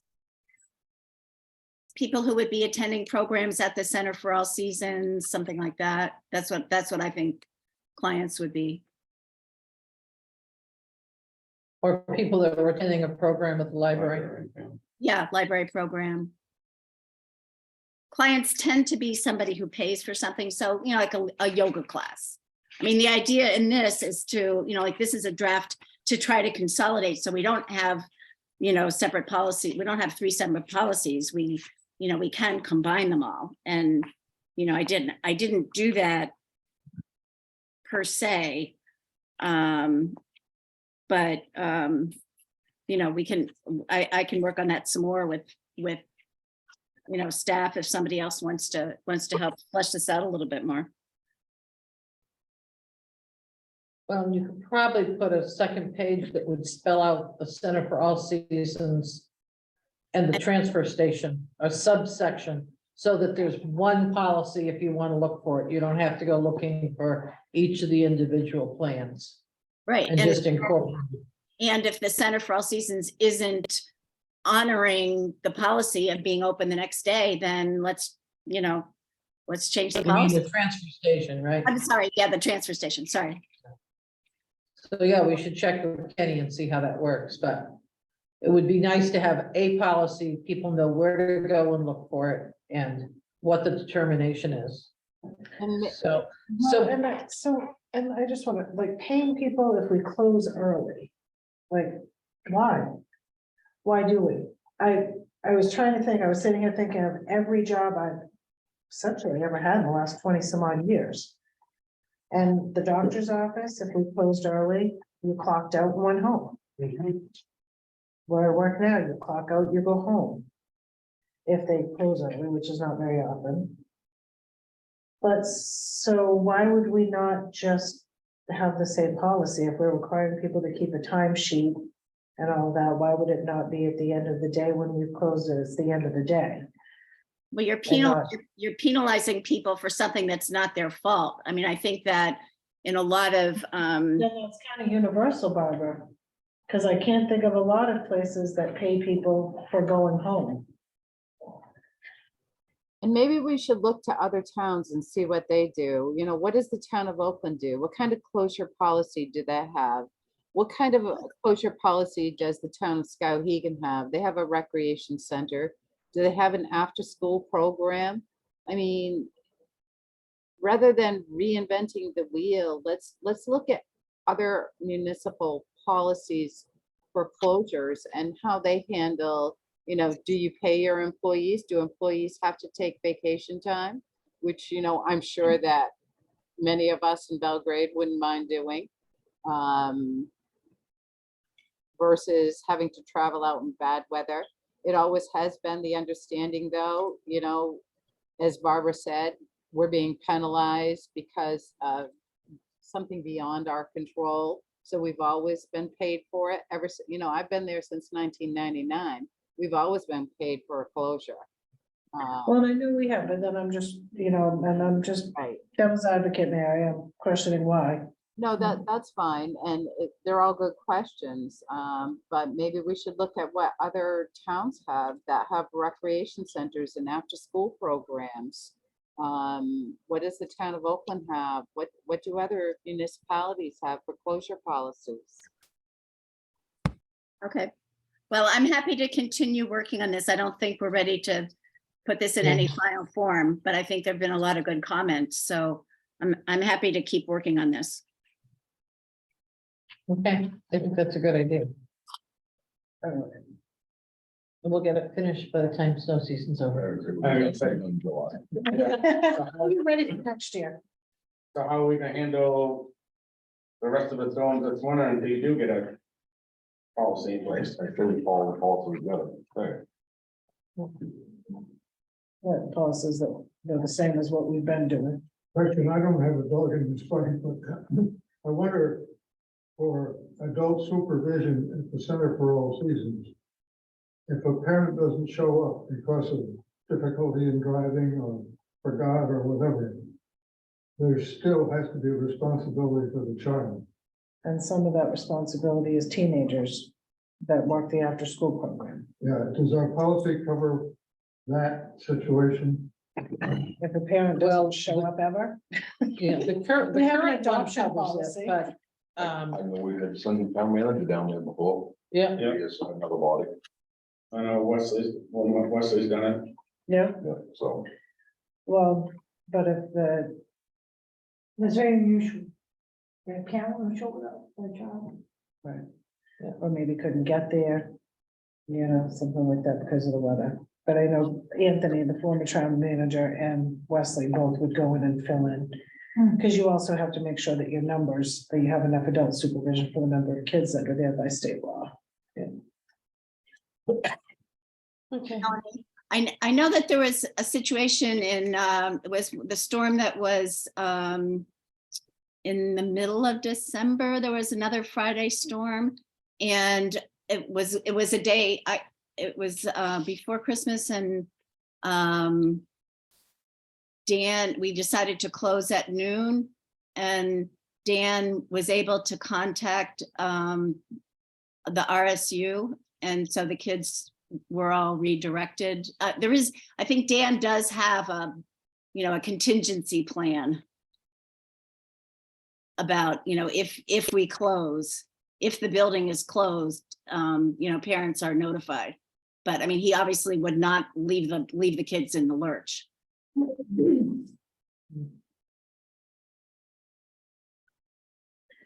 So on that one, Barbara, did we close and the RSU did not? No, the RSU closed. Okay, because if the RSU dismisses students early, or if they cancel school, all their programs are closed anyway. Right. No, the RSU closed. I think they closed at 11 and we closed at 12. So if the RSU closes, Kid Zone is available for those kids who are displaced from the school. According to this, it says if RSU 18 cancels school due to inclement weather, all after-school scheduled programs are canceled with the exception of Kid Zone. The Kid Zone program will be available for our families from 8:30 to 5:30 p.m. unless town facilities close early. Which is what happened. However, Center will close if town facilities close. Right, and that's what happened. Yeah.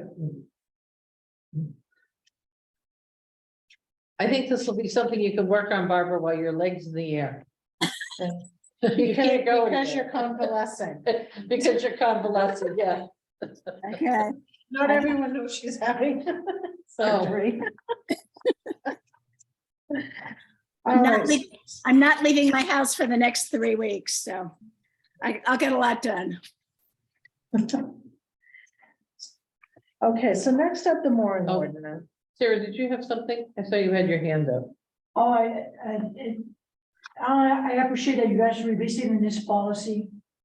Because what was good 20 years ago or 15 years ago is different now. We have better technology, we have better way to communicate. So, and if we're gonna look at a different town and see how they do things. I know their website is not very good, but I will look into what Sydney is doing. It's the tax, the mill rate is very low. So, It's because they don't have a town manager. They don't they have. don't have any, No, but they there are don't no have- things there. The only way there is you, and that's They it. have a public works department and a select board chair that acts as town manager. So, So but anyways, I wouldn't look quite that old. I guess that was my point. because they don't always do it. Okay, So maybe right. communities So, or ones with similar towns, things like that. Refield, Green. and this whole thing of, what they're gonna do with the kids at the school, and having them in the loop the whole time, that this policy is kind of morphing around, be a good thing, Yeah, I would say. I think their policy is pretty solid. It's pretty good. That one was very solid. That one has been looked at and revamped several times. I don't notice on here that they note when it's been updated. But it has been a couple of times because when the kids zone program was created, there had to be a closure policy that went along with it. Because what do you do with the kids? All right, so next up on the agenda is the mooring ordinance. So I'll take a motion to open that. So moved. Moved and seconded, moved by Carol, seconded by Dan. I requested that this be put on the agenda. I was not aware that it was gonna cause any misconceptions in town about why I was requesting this, and the reason was the town received a letter from IF&W in October, alerting us to some concerns that they had with our mooring ordinance. So we have presented it to the town attorney at the time. He came back with some suggestions. I don't want this to fall off our radar. So if there are things that we need to do, and today's update from the attorney was that maybe we need to pause on enforcing the mooring ordinance right now until we address a couple of these issues. Some of what came from the state is not applicable for what our ordinance says, but the fact that it came forward, I did not want for this to just go by the wayside because there were some concerns that were brought to our attention and they were not all considered non-tangible by the attorney. He was like, well, maybe we should look at this. So that's why this is here.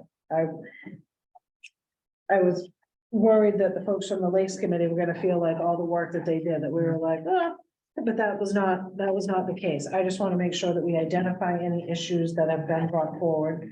And if they're a non-issue, then we can draft a letter back to IF&W saying that this is not an issue in the town of Belgrade. So I just want to make sure that's all clear for public record. That is why this came forward. Which I from Inland Fisheries and Wildlife. Inland Fisheries and Wildlife. Sorry, I'm using an acronym, sorry. okay. So do we have a copy in here of what the attorney, we do not, the attorney, do we get them in our box or anything, the attorney's response from this afternoon? Yes, it's a one pager. Right over here. I was like, I thought I'd seen it, but I was like, did Yep. I just see it at my email? You should have one. Okay, so at this point, the attorney says he thinks it's helpful for us to review potential amendments to the ordinance as he outlined below, if the town wishes to continue to regulate.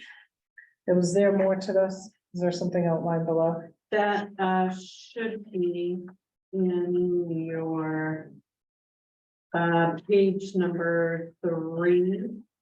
So you have the memo, you have the letter, and then you have an email from Phil in your book. I have the letter from IFW and I have the one that Phil's response back in October, and then I have, That's, if you look at the email from Phil, it has a 1 on the bottom. Yeah. Then that is what he gave you, when he says below, that one sheet I gave you for tonight, so he meant below the next email. right here Okay. is what he is referencing, the email that has a, number 1 at the bottom. I got you. That's why I was like, is there Yeah. something else under here? Yeah, But no, that's- just the chain of that's it. emails. That's Gotcha. it. Yeah, I just cut out all the other back and forth and gave you just the meat. And has anyone from the lease committee seen any of this? You got it? I've read through it. yeah. Okay. Do you have any thoughts you want to contribute? A little background, I think when we were looking at doing this, in your ad hoc committee, a big thing was not to add too much work to the town, like town code enforcement officer and having to register moorings. So this is more of we didn't put in this regulation that moorings are registered by the town. The town doesn't have any idea where they are. And if we went to a permit system, I think that would be a big job for a new code enforcement officer just to keep up. Yeah, You know, Probably the only job in the summer, actually. and having to deal with hundreds and hundreds of people.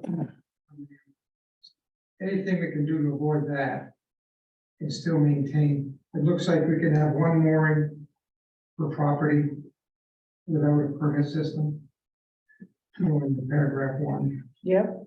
So maybe if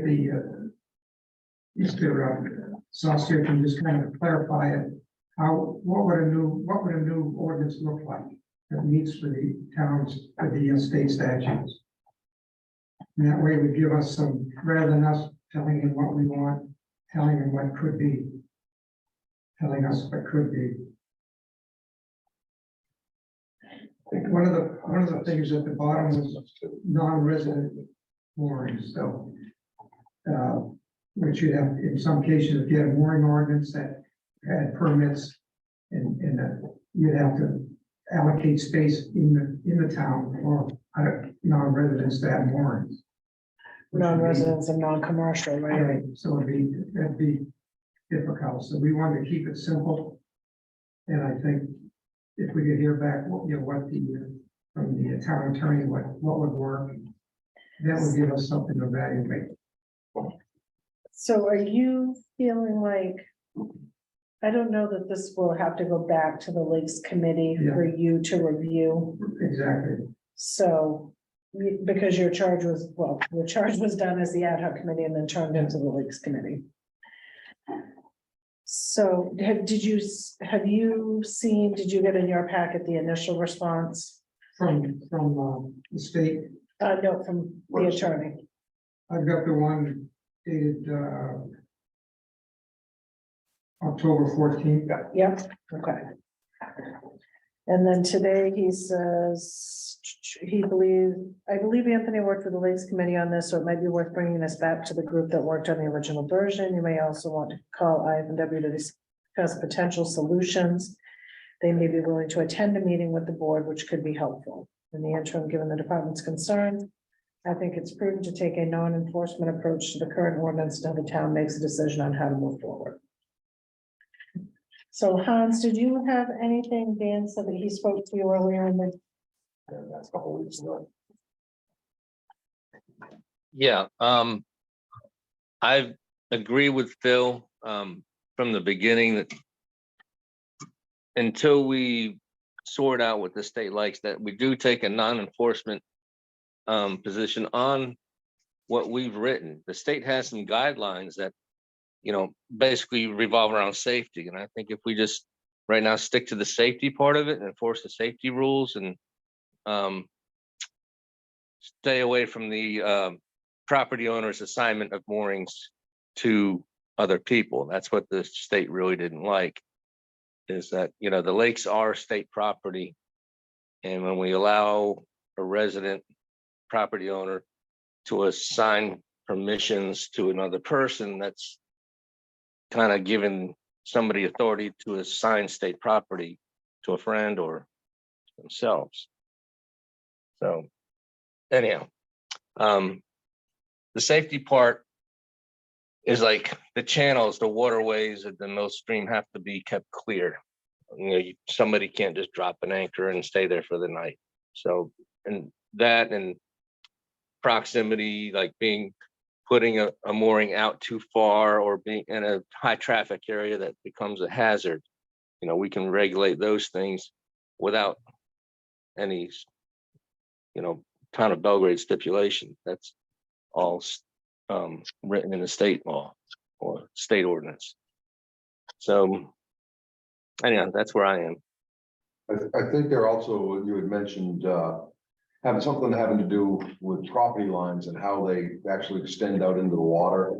You were having some conflict with some people on placements of the moorings that somebody was putting in front of what they said was their property, but technically, because of the way the property line goes out into the water in the direction it was actually in front of somebody else's property. Yeah, and that's in this, if you read a lot of ordinances down at the coast where they are permitting moorings, they have a stipulation of the lot line continuing straight out and your mooring has to be within the limits of your imagined property lines as it continues into the water body of water. But in reality, like where we are, inland lakes, without permitting moorings, the property line stops at the water's edge. All of the water is public. So a fisherman can pull right up in front of your house and drop an anchor and sit there all day and fish, at his pleasure or her pleasure. So we don't have the right to tell somebody they can't stop their boat in front of our house or anybody's property. So Now, what about, Hans, the concerns that some of the residents have had about folks who drop anchor in front of your property, come up on your property line, poop, and then get back on their boat? well, yeah, once they leave, if they come onto your property, that's trespass.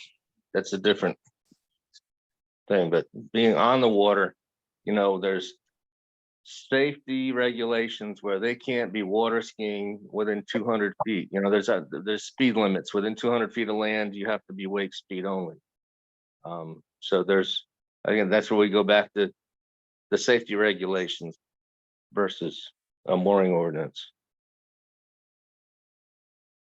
Because I know part of it too is litter and things like that, that people are leaving stuff behind, not being good stewards. And, that's kind of going to the honor system. I mean, and, Great Pond has got a lot of little coves and eddies. Not all the lot lines, okay, going back to lot lines, go straight out. Some of them, you've got a pie-shaped lot, so their lot lines will intersect 20, 30 feet offshore, not give them a lot of space to put a mooring.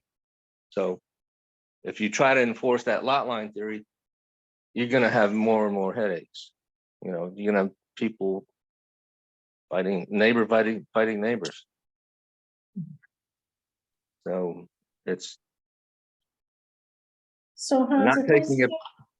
if we set up a meeting with Inland Fisheries and Wildlife and the Board of Select Persons, would you attend? I'd be pleased to attend.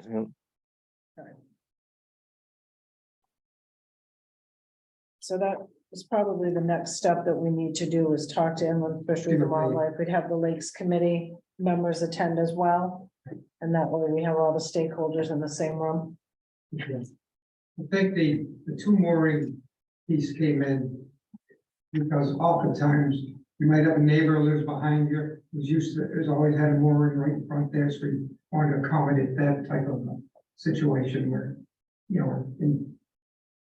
but if that has to. It seems keep it simpler with one mooring. And you're not getting into the assigning moorings. Right. It triggers a lot of other stuff in the code enforcement officer.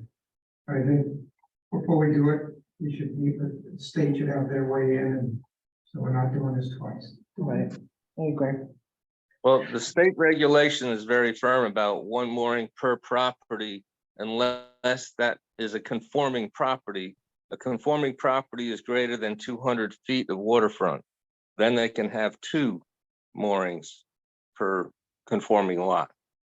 And it's the same rule for docks. Each property is supposed to be allowed 1 dock. Unless it is a conforming property with 200 feet, then they can put 2 docks out. So a lot of, anyways, a lot of intersecting regulations here that I think if we hold the line on one, we have, we have to hold the line on all of them. Hans, is there anything about how big or long the docks can be? No, just safety. They can be as long as necessary to get to usable water. If you're in a a shallow sandy beach area, that's all real nice. But they also don't want them sticking out. So, they can't be sticking out so far they're a hazard. But there's no limit to how many feet of dock you can have.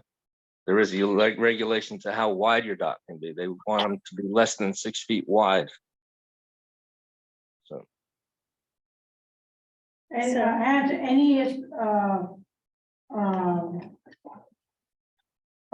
clarification on that ordinance from the state on how many vessels can be in each mooring or dock?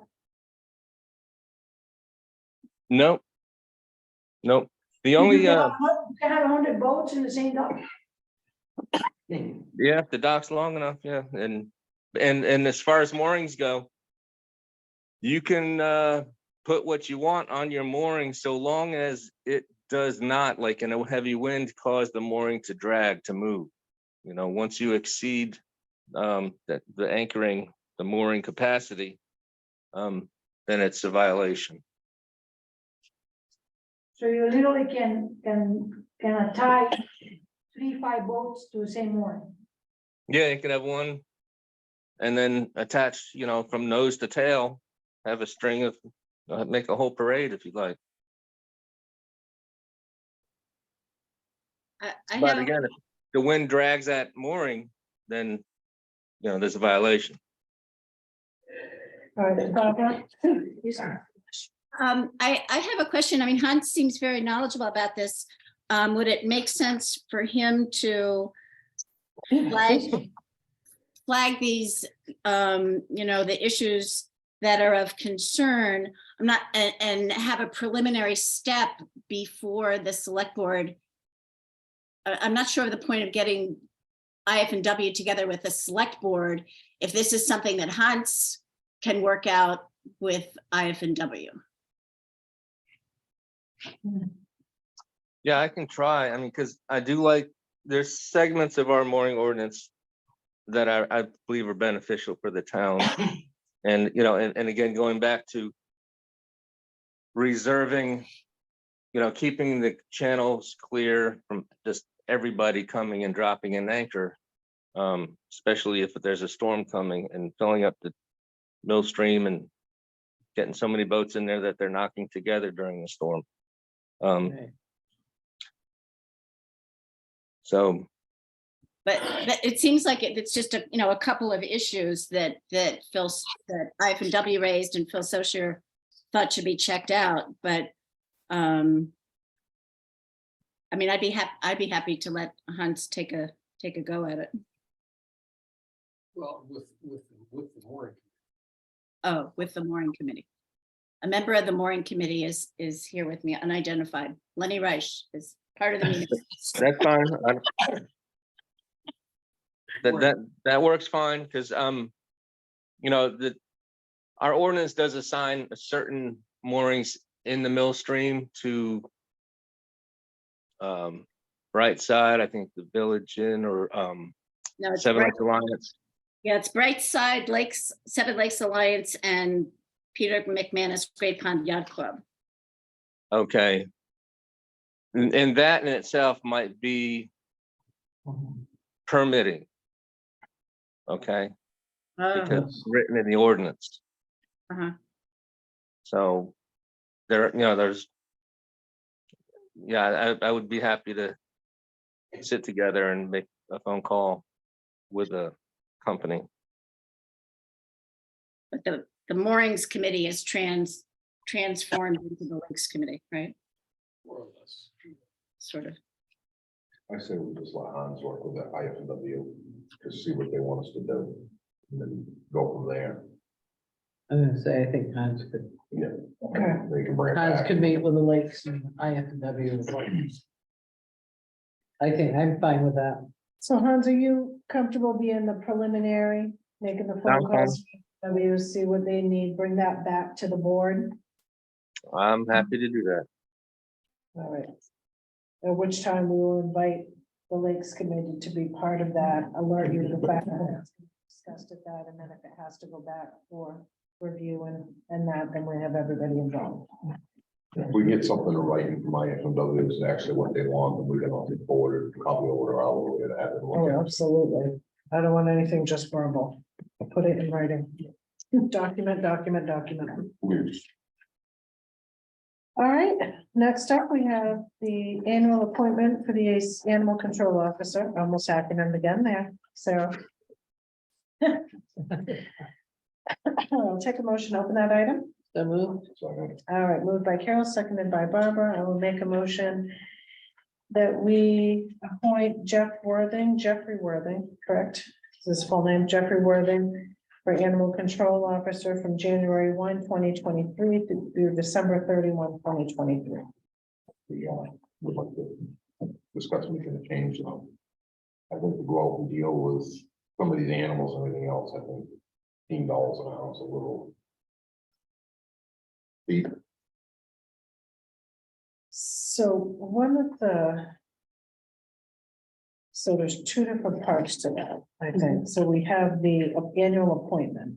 So we'll have to do that, and then this. Changing the contract is a little bit different. He did reach out and ask if we would consider, as part of the budget process, getting the animal control officer some clothing that identifies him as the animal control officer. And I kind of realized that we've not done that in the past, but I know in talking to the former one that was a big concern, was when you go onto people's properties and you're not identified, you're in your street clothes. That they've been met with not good situations. You know what I thought of today, which would be super inexpensive, but very Medic signs. useful, like a net, you know, the Velcro, the net safety. Like the DOT vest. guys wear. Yeah, Yeah, the safety, they call it green, I call it yellow. yeah. Reflective and put in big letters on it, ACO, so that could go over a jacket, a sweatshirt, a t-shirt. He's Yeah. just looking for something that identifies him. And that's so like, that- that's less than $10. Well, I'm also probably what I thinking would do is- current, like, have a couple of little staples, someplace, a couple vehicle magnets made up too. Then if he goes on and call it, slap him on the Slap it door. on the door. Town Sure. open requires it. Yeah. That would Oh, I work should too. provide it, I should say, they require it, provide it. But it's pretty simple. Yeah, It's not much different than the signs I throw on. that's a great idea to put something on the vehicle, Right, something reflective, right? You just want to make sure he checks with his insurance company to make sure that doesn't change his vehicle from a personal use for business. Right. And that would be the individual company when you make So that. this determination. is- He gets this. Fuel, it just barely covers the gas. so he gets $360.83. Plus $15 in mileage. I know it doesn't work out to a ton, I think it's what, 4,000 a year or something. It comes out to He did, 43.30. at the budget meeting, he has asked for. The contract currently is $360.83, he's asking for 500 a month. An increase, but I looked at the November call log. There were two calls and then 2 calls he should not have gone on. They weren't domestic animals, so What 2 calls. in a are month. we paying you when you're throwing on the calls for the alarms? Yeah, Like same rate I get for fire department, Which is, 1798, I think it is. so well, the first thing we need to do is is vote on the appointment, correct? Right. And then we'll vote on the contract. Melanie, you have a, motion on the table. Oh. I'll second that motion. All right, so all those in favor of appointing Jeffrey Warden as the control officer from January 1 through December 31, 2023. Carol, Yes. Dan, Yeah, Barbara, Barbara, She's muted. Sorry, I was, yes. okay, 4 yeses. You don't have this one? I'll get this one. That's why I was went directly to the money one. Can we approve the contract without the budget being approved? I mean, can we give them a pay raise without having the budget approved? Yeah. Because we can spend money upfront.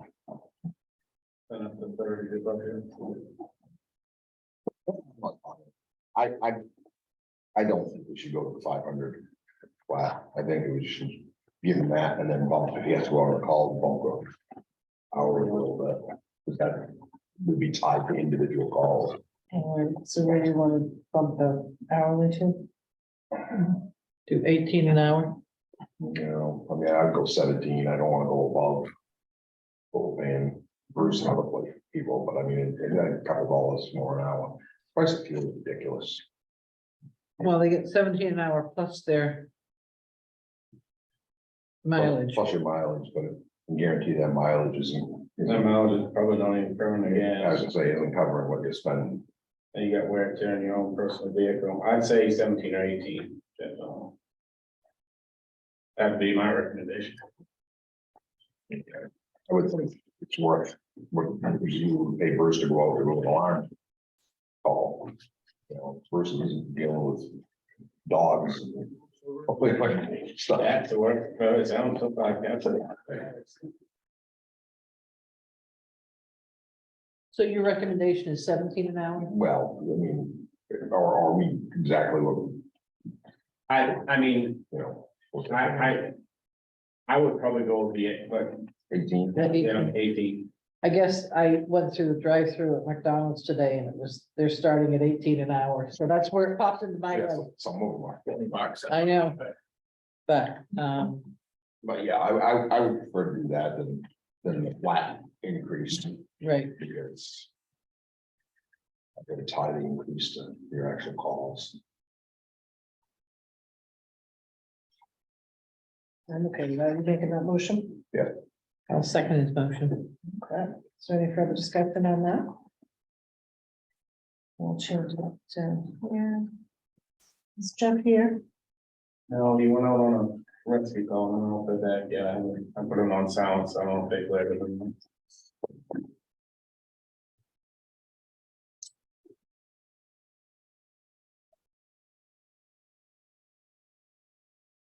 All right, is there anything else that we'd like to change in this contract? Yeah, I think it's 18 an hour in a couple of places.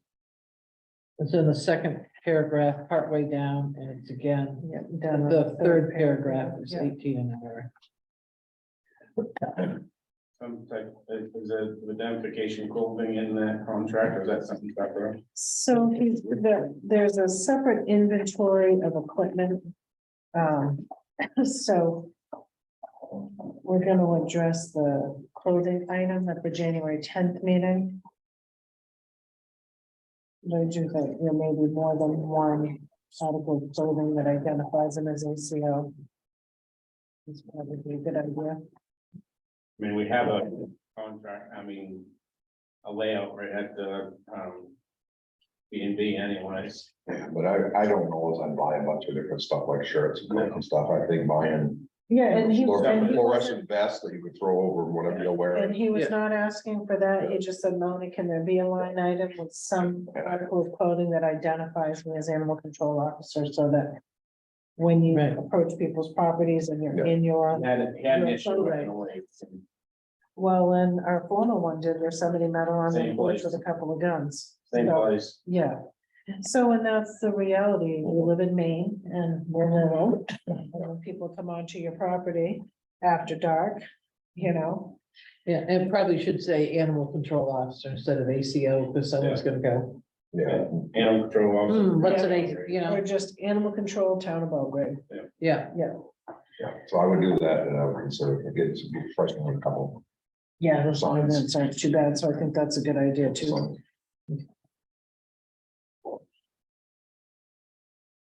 So Dan, you have a motion on the table and Carol, you seconded. Yes. I did. Now, one question, just housekeeping, I guess, does the animal control officer still assist the town office if folks have not registered their dogs? They are supposed to. So I wasn't sure. I don't have all of their duties here and what it is that they need to do. I know a former animal control officer from a couple back did approach and did ask at some point if she could maybe talk to the board, maybe come to a meeting on behalf of ACOs and just kind of give her perspective after having done it for 17 years. And what we may be lacking, what they need for support. Yeah, so I know that course you took, a lot of that course is on non-licensed and of dogs and what procedures to take and how you have to take, you know. So I know that course had a lot to do, but it took, has a lot about that in it. And I know, Lorna, you did say that a couple of the calls were not domestic animals. I wasn't aware that the animal control officer, that there were certain, I just remember talking to a former one where I was having an issue with a fisher. And they several times had, Listen, That's a game warden. Yeah. You should have called the game warden, not animal control. All right, one of the calls he got was for a wounded wild animal inside the road. A raccoon. Yeah. And then dead bats. Like the beaver chewing down So my those tree. those are not calls he should go on. well, you have to call bats, like City of Augusta, they have, their animal control has to deal with bats. Yeah. Cause I know the guy I went to my wife's office building If once, you look up the statute, it does say domestic in. yeah, well. he'd be- well, City Well, of checking Augusta, I bats. remember when I worked for Public Works there, the animal control officer would pick stuff up and Yeah. bring it to the, Well, like I said, they'll go to an office building and chase bats around years ago, I went to my wife's office and they trapped it in the front office and you went in there and you heard him banging around, he keep flying out, just, oh, I hate bats. They're good. Give me the words. gotta go They in are a big good. fishing. They are net. good. So- As long as they're not in my house, they're wonderful. I mean, it's very possible that sometimes you're gonna get called on things you probably shouldn't be going to, but then he may have to call. I know the old one, they end up calling the warden service. Yeah. But the problem was that somebody hit it and somebody kicked it off into the ditch and, you know, and so you have residents complaining. Right, because then they're worried, is it rabid, is it wounded, is it coming up, it's gonna come kill my cat. All right, so there's a motion on the table, Wait, I have a question. okay? If a lot of what's covered, is in state statute, would it make sense to just print that out and attach it to the contract? Good. So it's not really necessary. We don't have state statutes attached to any other contracts. And if any of that changes, then you're constantly needing to. Or if he has update, questions, right? you could So he's- update it. Okay, so he's expected to know what it is that he should do. Yeah, Is it called on the state the name of the state statute in the contract? I don't know if it is or not, but That. I don't think it's ever been. This is something. But that the anyway, I town mean, introduced if he with- goes on something he's not supposed to go out on. Something minor like that, I don't have a problem with it, I'd rather have the resident happy. I do think though that Sarah has a good idea and we should identify the state statute, the animal control officer statute in the contract. Yep, I mean, what that would, And maybe, If the state statute changes, doesn't matter, because it's the same number, they usually stay the same, it was updated. So, Yeah. but it will be referenced from the contract.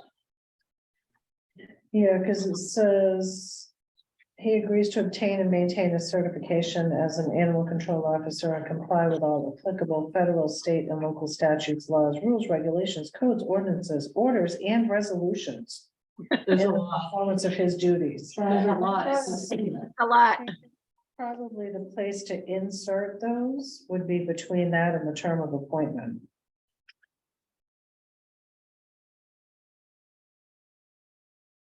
Does that make If sense? we do that, we research the fund, federal and state. And everything else. It's already all. Well, would we just have to have a line like MRSA? For example, MRSA, blah, blah, blah. Right, they would you, for example. Yeah.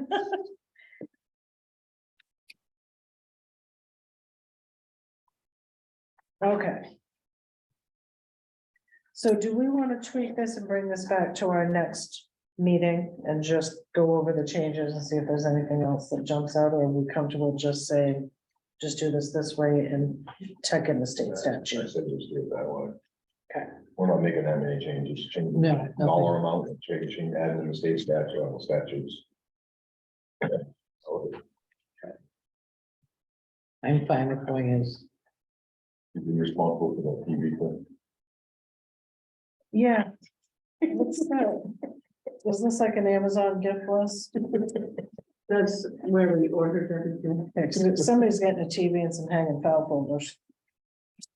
They're not, because if you look at the. I know they're in the wish, About that. they were in the wish list, because I was like, well, he probably does need some hanging file folders, and I was like, are we supposed to move those up? But I was like, I don't supply list. All right, so there's a motion and a second. If there's no further discussion. Carol, yes, Barbara, Yes. Dan? Yeah. All right, 4 yeses. All right, next up, we have warrants.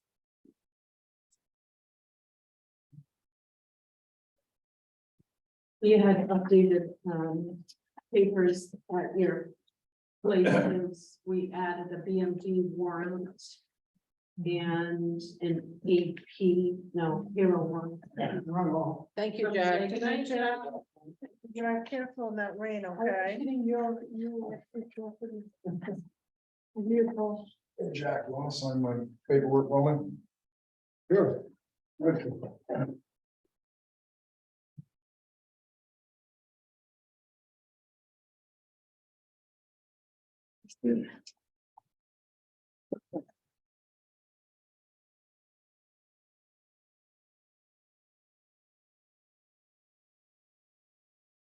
$148. That one? 150.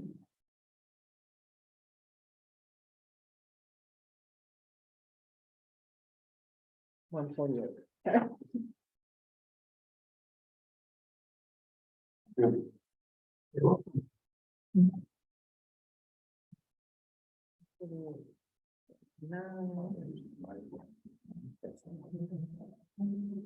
It's on how you get to the state building.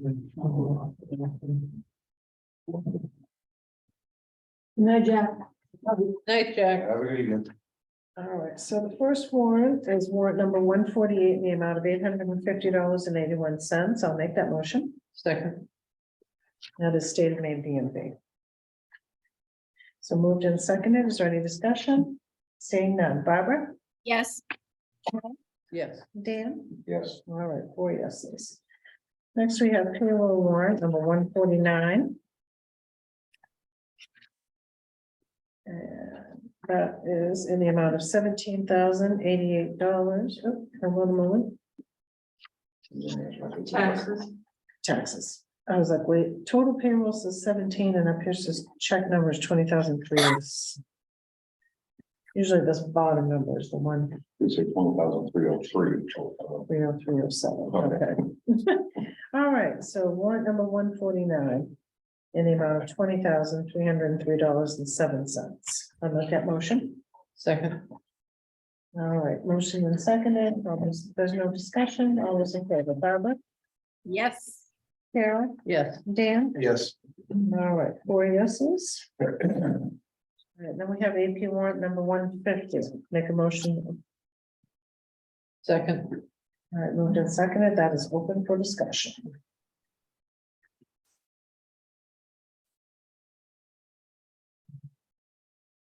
So I have a question on Augusta Fuel, because 8 Dalton Heating is $534. Is that occupied?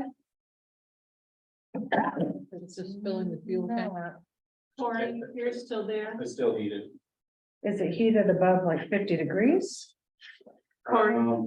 It's drying paint, so I don't know. There you are. I think it's sit about 65. Okay, I'm wondering if it's an unoccupied building, if we could knock that heat down and save some money on these heating costs for heating an empty building. It's been down for most of the month, but we also have been doing painting and drywall in there. So it can't be down too low or we'll never get anything dried. Okay. So is that a no? Well, done. That's like a no. Well, I just hate for us to spend that amount of money to heat an empty building. If there's rooms that can be closed off or something that we can do while we're, You can't close rooms off, do free and break pipes, okay? They're not gonna know. All right, now, I had a question too, under page 2, this is for you. The heating units for the garage, they're both the exact same price, but when I questioned it, I was told one of them was only a blower that was needed. No, so the existing unit was there, the blower motor failed. We have changed that since, took a week for it to come in, but, this is for the new addition. Which was in the plan right from day one, to put a heater in the new addition, because the heater that's in the old garage is nowhere near big enough, it's only a 50,000 BTU heater. Okay, so the number we got then saying that they failed was not, there was the blower motor. Blower motor on the existing unit, Okay, so this is a new unit, but in the it's addition, going in the addition. so where's the cost for the blower unit? The blower unit, that bill, no, I sent all new updated information on that. that bill hasn't come in yet. That bill either going to Nick tomorrow or the next day. That was done New Year's Eve, Friday. Okay. And then, so, in this one at the transfer station, is that the office or is that the actual heating for? That's for the recycle center. That was something that we had in our budget, that special project. That's what that was gonna be in that special project, but there was enough money left in this year's budget to purchase that. So that's something that we don't have to budget for this year. Okay, because that's not how this explanation came across to us. So that's why I bounced back, because I was like, well, what is the deal with? And so let's go a little further on it. We don't have enough waste oil to make it through the winter anymore. We've lost so many entities that getting waste oil because other people are putting waste oil units in. So 2 of our one entity has passed away that we used to get our oil from. Another entity that we used to get a lot of oil from put his own waste oil unit in. So we don't have those 2 huge waste oil people that we used to get waste oil from. We can get it from them. So a waste oil furnace on a week basis, so you run that waste oil furnace for a week on fuel, you're gonna chew up 150 gallons a week, just running straight fuel. So it's more beneficial for us to have this propane heater, cheaper overall for the town, that is propane heater. Plus, it gives us a backup, so come Saturday morning, waste oil is not a great thing to burn. Come Saturday morning, the waste oil unit's down, and I have to go out to get it going because that's their only source of heat. Now we're paying me overtime rate to fix the unit. And So can you tell me what kind of a propane heater then is this? I don't know if I was picturing a heat pump. I was trying to figure exactly what it is that we're doing. it's not very big. It's basically a propane unit that's like this. that hangs off the ceiling as a fan and just, well, it's a hot, it's basically a hot air. Is it vented or vent free? It's vented. Okay, good. So Now, I sent out an updated email to all of you and it said the heater at the garage just needed a new blower motor, which was fixed yesterday. As far as the new heater, it is for the new section of garage. The original heater would not heat the whole building. The heater at the transfer station is for backup heat as they don't have the supply of waste oil they once did. Right, which is why here I was like, is this just the blower? Because I didn't see anything for the blower. and the bill, like I said, I haven't got my price, what I paid for the fire. I haven't got my bill to know how much motor costs. Okay. All right, that's what I was quizzing you, because I was like, what are we putting? And if we're putting a heat pump in, why would we do that? It's an open front building a lot of times. Do we notice benefit the plastic things that are hanging there? Oh, yeah, most definitely. Because I know they kind of have the windows partway down the other day too, and. You know, the whole purpose of heating that building was to keep the folks in that building from freezing. Yeah.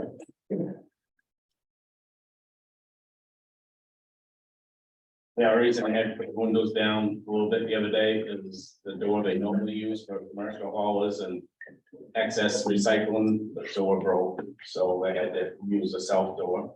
Because Coming out of the south, and I thought maybe they were just trying to prevent some of that wind from coming in. it's actually the wind It blowing was stuff. the- Yeah, it's getting a ton of action. I didn't have anything else on that one. Did anyone else have anything on the AP ward? The only comment I have on the first page, we paid for cutting trees from the storm. I saw something, I think on TV about if of storm damage, and if we get a certain amount, we might qualify for some FEMA money. I talked with Jason today. We did not have enough. We did, and does the town, is it just the town qualifying or people within the town that have unreimbursed money, so there might be funds available? That I don't know. That I wasn't clear on. That's the only question I had. And the other thing is the road commission needs to go out and trim some trees on down road, because the Wings Mills Road got like 2 trees that have fallen in the storms that you have to go out around or they're gonna scratch your vehicle. I think those roads got some, Well, and so I did have one other question. It looks like we paid all seasons for storm removal. Are they the town contractor for the road commissioner to use? Because it used to be the road commissioner went out and cleaned up trees and stuff that were felled. But if we're paying someone several $1,000s, then that's something that we're gonna need to, we're either gonna be working as like the town plumber and they're our tree service person, or the road commissioner needs to get back to doing some of that stuff. That was a hefty chunk on that one.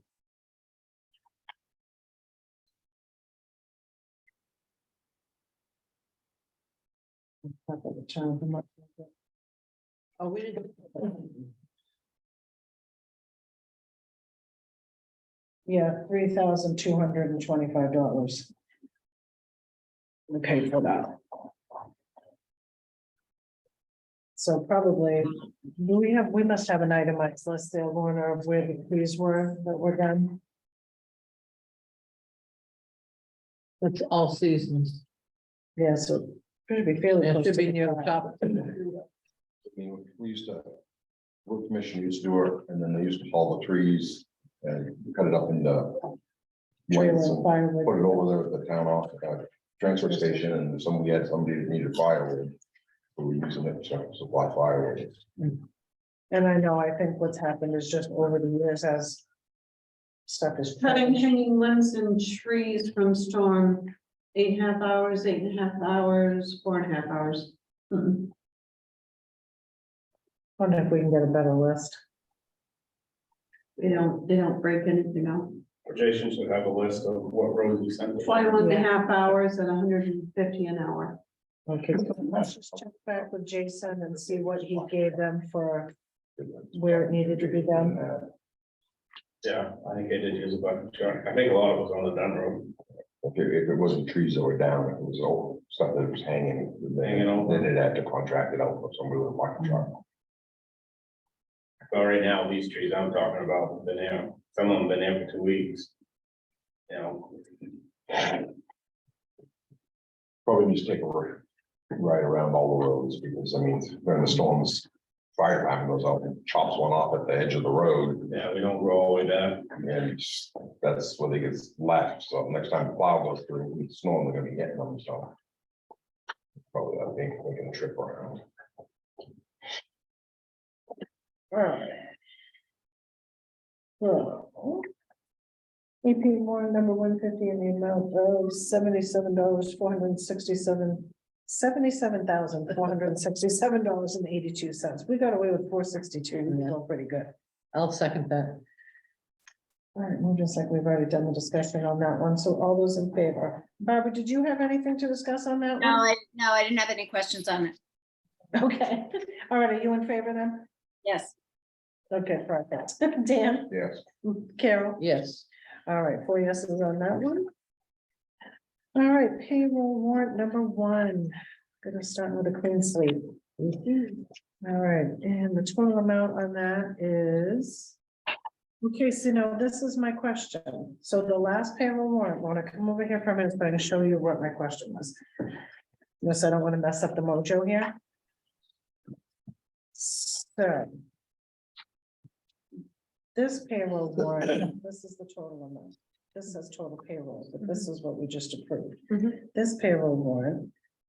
This is the total amount down here and not that corresponding there. So what is the difference here? Why do we do one number and not the other? It should be this one. It should be the larger number because you're including taxes. Okay, so then this is the number I usually go from. So when this says total payroll, but then we have that, so this one, this is the amount that we verified was the I don't know 20,000. why this should be less. I mean, this is like opposite. Right, so that's why I was kind of questioning it, and then I was like, okay, well, I'm gonna go with this amount, but this is the amount I usually. What does it say for taxes on this? It's that whole page. So there's our taxes. To give us the 20. Now, where's the, This is taken out, so then this this goes was, with this one, Yeah. so. Where is that page that goes with that one? We pay weekly or monthly on the tax. No, that doesn't really give us anything. No. There's a 12-year, 3 and 4. What's the other one? right, so. Yeah, we've got that one. Oh, Yeah, that's that one. that one. Warrant 149. Because it should be the bigger number I pay monthly. of what payroll is. Yeah, it should be that one. I don't know. I do not know why that's My that. payroll is Okay, bigger. because Unless that, it's- this is the one I motioned on was that. Unless you did there was a quarterly payment for something, could be, right? Last payroll of the year. Right. But it should be this and not this, which is why I was questioning, so I was like, Mhm. okay, come on over here, girls. so we Yep, can look and yep, see yep, what I'm- yep. I see what what I'm you mean. doing. So I see what you mean. I'm gonna motion the larger amount. Yes, And if ma'am. we should do it differently, then at the next meeting, we'll correct it. Yep, and I'll make a note. That's one, That's warrant number, Just well, so. warrant number 1, right? Right, so I just want to make sure between warrant number 149 and warrant number 1, Mhm. that goes back the way they were. I'll have Nick, I'll show it to Nick. Yeah, just so I'm clear when we do them, like, each way I go. Okay, so warrant number 1 in the amount of $18,080.21 for payment. I'll make that motion. Second. Moved and seconded. Is there any discussion? Seeing none. Barbara? Yes. Carol? Yes. Dan? Yes, All right, 4 yeses. Everybody gets me. All right, then we have AP warrant number 2 The big dog. in the amount of $604,203.39. And that is Maine Municipal Insurance, Workers' Comp, the RSU 18 installment, and the plow contract installment. I'll make that motion. Second. Moved in seconded. Is there any discussion? Seeing none. Barbara, Yes. Dan, Yes. Carol? Yes. All right, four things that one's approved. And then B warrant 151, that's this one over here. I thought it was warrant 3, so I had it last on the list, but it was actually the last one for the year.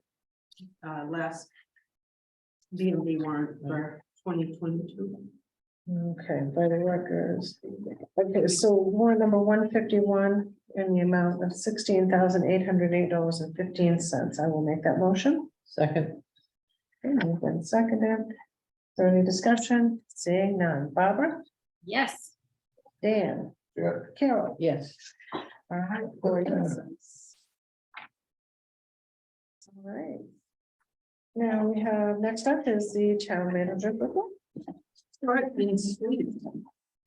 Deadline for department and committee reports for the annual town report is January 6th.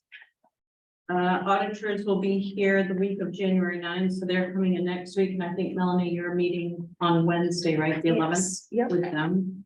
Our next budget meeting is January 10, so next Tuesday, And what time is that? 5:30. 5:30, okay. And then nomination papers for election of officers are due back January 18th. There was something I was gonna ask her a question on, now I forget. January 10th. I had 6 to 5:30. I forget. It'll come to me. What was that? I had a question, but I have forgotten what I was gonna ask. Well, it's a short report. Yay, Very short, yeah. short and sweet. All right, does anybody have anything else? Seeing none. I'll take a motion to adjourn. So moved. Moved by Carol. I will second that. Moved and seconded. Is there any discussion? Seeing none. Barbara, Yes. Carol, Yes. Dan. Yes. All right, 4 yeses. Let's make like a tree and leave. Good luck tomorrow, Barbara. Thank you. Let us know if you need anything. Okay. Sending healing vibes and good